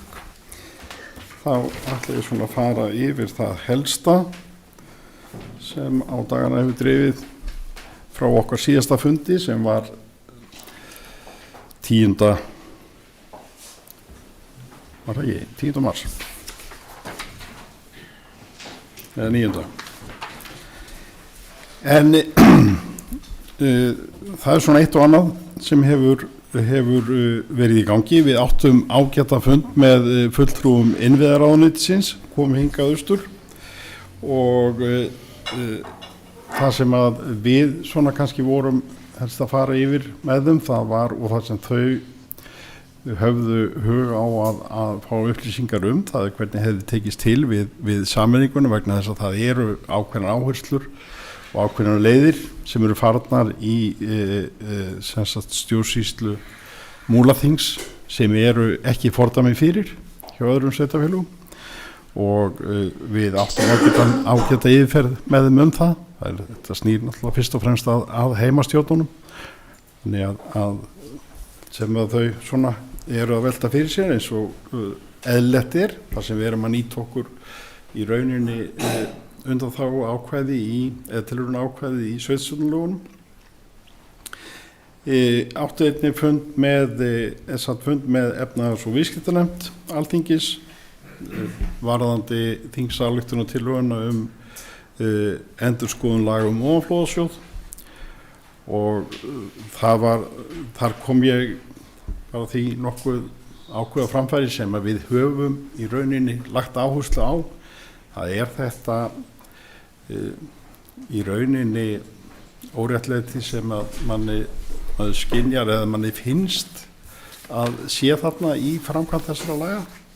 Það það að atvinnuhúsnæði skuli ekki eiga bótarétt ofanflóðasjóðinn, því að eins og við náttúrulega þekkjum öll þá eru þar lögð á atvinnuhúsnæði gjöld líkt og á íbúðarhúsnæði sem að renna til sjóðsins og væri því ósköp eðlilegt að atvinnuhúsnæði ætti þarna í rauninni bótarétt. En þessu var komið skýrt til skila. Áttum líka, við höfum verið að vinna að málum varðandi fjarskiptamálin í Berufirði, áttum ágætan fund ásamt, við höfum náttúrulega verið í samskiptum við fjarskiptasjóð og framkvæmdaraðila og áttum síðan fund með ábúendum í Berufirði þær hugmyndir sem verið að vinna með. Í framhald af þeim fundi var ákveðið að vinna þessar hugmyndir lengra. Það komu ýmsar ábendingar fram á þessu fundi og þetta voru bara mjög góðar ábendingar. Það framkvæmdaraðili í rauninni að stilla upp í rauninni nýrri útfærslu á þessu sem að ég vona og við getum kynnt mjög fljótlega. En ég hef alveg fulla trú á þessari lausn sem þarna verið að vinna með. Það alveg ljóst að það ekki ásættanlegt að bíða eftir því að við getum lagt ljósleiðara í Berufjörðinn allan, því að það mun taka nokkur ár og þar til að því kemur þá þurfum við að geta skapað íbúum þarna ásættanlegar fjarskiptatengingar. Og mér sýnist, eða ég nokkuð sannfærður það að þær útfærslu sem framkvæmdaraðilar að vinna með eru til þess fallnir að leysa þessi mál. Það hafa verið reglubundnir fundir á vegum sambandsins varðandi skólamál og samskipti ríkis og sveitarfélaga. Eins að ég ársfund eldvarnarbandalagsins og jafnframt hefur verið fundað í stjórnum brunabótar Ársala og Vísindagarðsins. Aðgerðarstjórn hefur nú alltaf verið töluvert ofarlega á blaði hér á okkar fundum, ekki að funda mikið núna. Núna fundum við einu sinni í mánuði. Við fundum á tímabili einu sinni í hvern einasta dag eða daglega, svo fórum við yfir í vikulega, svo hálfsmánaðlega og nú komin í mánaðarlega. Þannig en þessi fundi snýrist náttúrulega fyrst og fremst sóttvarnamáli. Það hafa verið haldnir nokkrir íbúafundir eins og komið fram hér hjá fulltrúum á fundinum. Það var haldinn á Borgarfirði skilafundur vegna verkefnis Betri Borgarfjörður. Það alveg ljóst að það verður áfram unnið að því verkefni að hálfu sveitarfélagsins þó að flottist ekki lengur undir brotaðar byggðir og þar með aðkomu byggðastofnunar með þeim hætti að því en þetta verkefni hefur að mínum mati og allara sem að hafa verið að fylgjast með því tekist einstaklega vel og þannig að það alveg full ástæða til þess að halda þessu verkefni áfram og það eitt af því sem maður kannski vil sjá hvort það hægt að láta þetta síðan smita eitthvað hafa svona víðtækari áhrif innan sveitarfélagsins þá vinnur sem þarna var unnin. Á íbúafund og Egilsstöðum þar var megin áherslan á stöðu framkvæmda, miðbæjarskipulagið og tengingar við Fjarðarheiðargöng. Sá fundur var að mínum að til mjög góður og eins fundurinn sem haldið var á Seyðisfirði þar sem var verið að kynna skýrslu frumathugun áhrifa varanlegra bráða og varanlegra varna og maður svo sem ég veit það ekki, þessi vinna náttúrulega þessari vinnu verði haldið áfram en svo kynning sem við fengum þarna var í rauninni mun jákvæðari heldur en ég þorði að vona. Það sem að niðurstaðan í grófum dráttum svo að það hægt að verja alla íbúðabyggð. Verkefni okkar sem sagt það að sjá til þess að það verði skaffaði fjármunir til þess að það sé hægt að fara í þessa vinnu og byggja upp þessa varnir. Það svona stóru dráttum þar sem út úr þessu kom. Eins og við komum fram hér áður þá var ágætur fundur líka í Hjaltalundi þar sem var verið að fjalla svo kallað útýrasverkefni og það verður unnið áfram í rauninni í samráði íbúa á útýraði og fulltrúa Austurbrúar af því verkefni og ég held að ég hef trú að það muni skil árangri. Við höfum áttum ágætan fund með fulltrúum Bjargs íbúðafélags sem eru að horfa til uppbyggingar hér og þannig að og eins hefum við átt fundi með aðilum sem að eru að skoða mögulega framkvæmdir við á ákveðnum svæðum á nýkynntu miðbæjarskipulagi. Þannig að ég gerir mig vonur að við fáum fljótlega að sjá eitthvað frá þessum aðilum. Það var undirritaður samningur okkar og 3 annarra sveitarfélaga og mennta- og barnamálaráðuneytis þátttöku í verkefni UNICEF varðandi barnvæn sveitarfélög og það síðan, þetta svona 3 ára innleiðingarferli sem fer núna bara á stað hér innan fjölskyldusviðsins.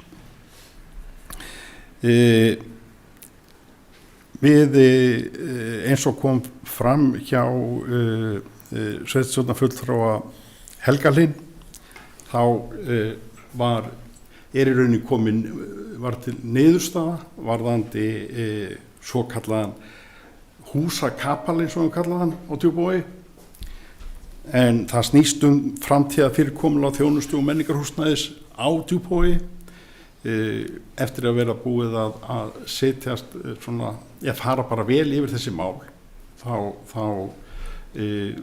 varð ákveðin niðurstaða sem var kynnt fyrir byggðarráð og hefur samþykkt þar og nú verkefni sveitarfélagsins og hagsmuna að raungera þær tillögur sem þar koma fram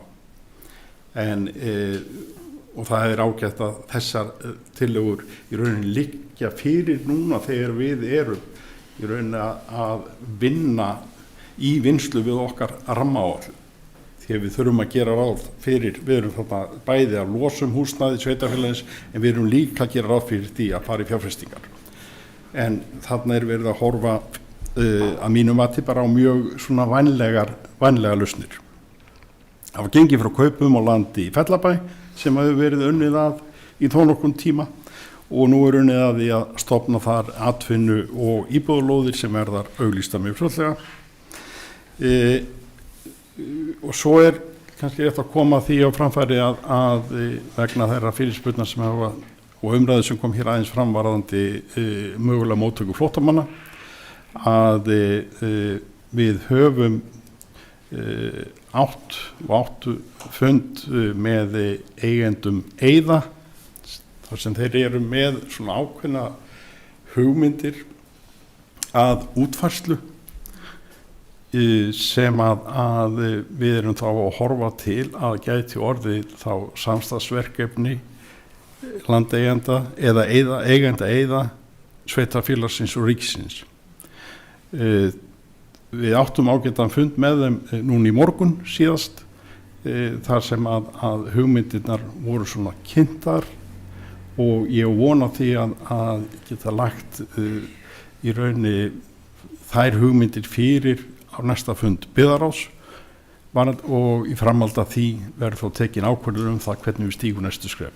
En þarna að mínu mati verið að leggja bara upp í rauninni skynsamlega og praktíska útfærslu sem alveg til þess fallin að mæta þeim þörfum, og ég heyri það alveg á ráðuneytinu að þar sjá menn alveg að þetta lausn sem getur verið uppbyggjandi. Ég held að það sé bæði vinn-vinn fyrir samfélagið og fyrir þetta blessa fólk sem lendir í þessum ósköpum. Þannig að ég er svona beint vonum við að við munum geta að skila þessu áfram á góðan stað. Síðan bara meginverkefni framundan, það að vinna rammaáætlunina fyrir 23 og 24 til 26. Stefnum að klára það núna í maí, þannig að það verði hægt að afgreiða þetta í júní. Og svo bara næsti sveitarstjórnarfundur 11. maí. Ég ætla ekki að hafa þetta lengra. Takk fyrir mig. Takk fyrir þetta, Björn. Þá dagskrá þessa fundar tæmd og hér lýkur útsendingin.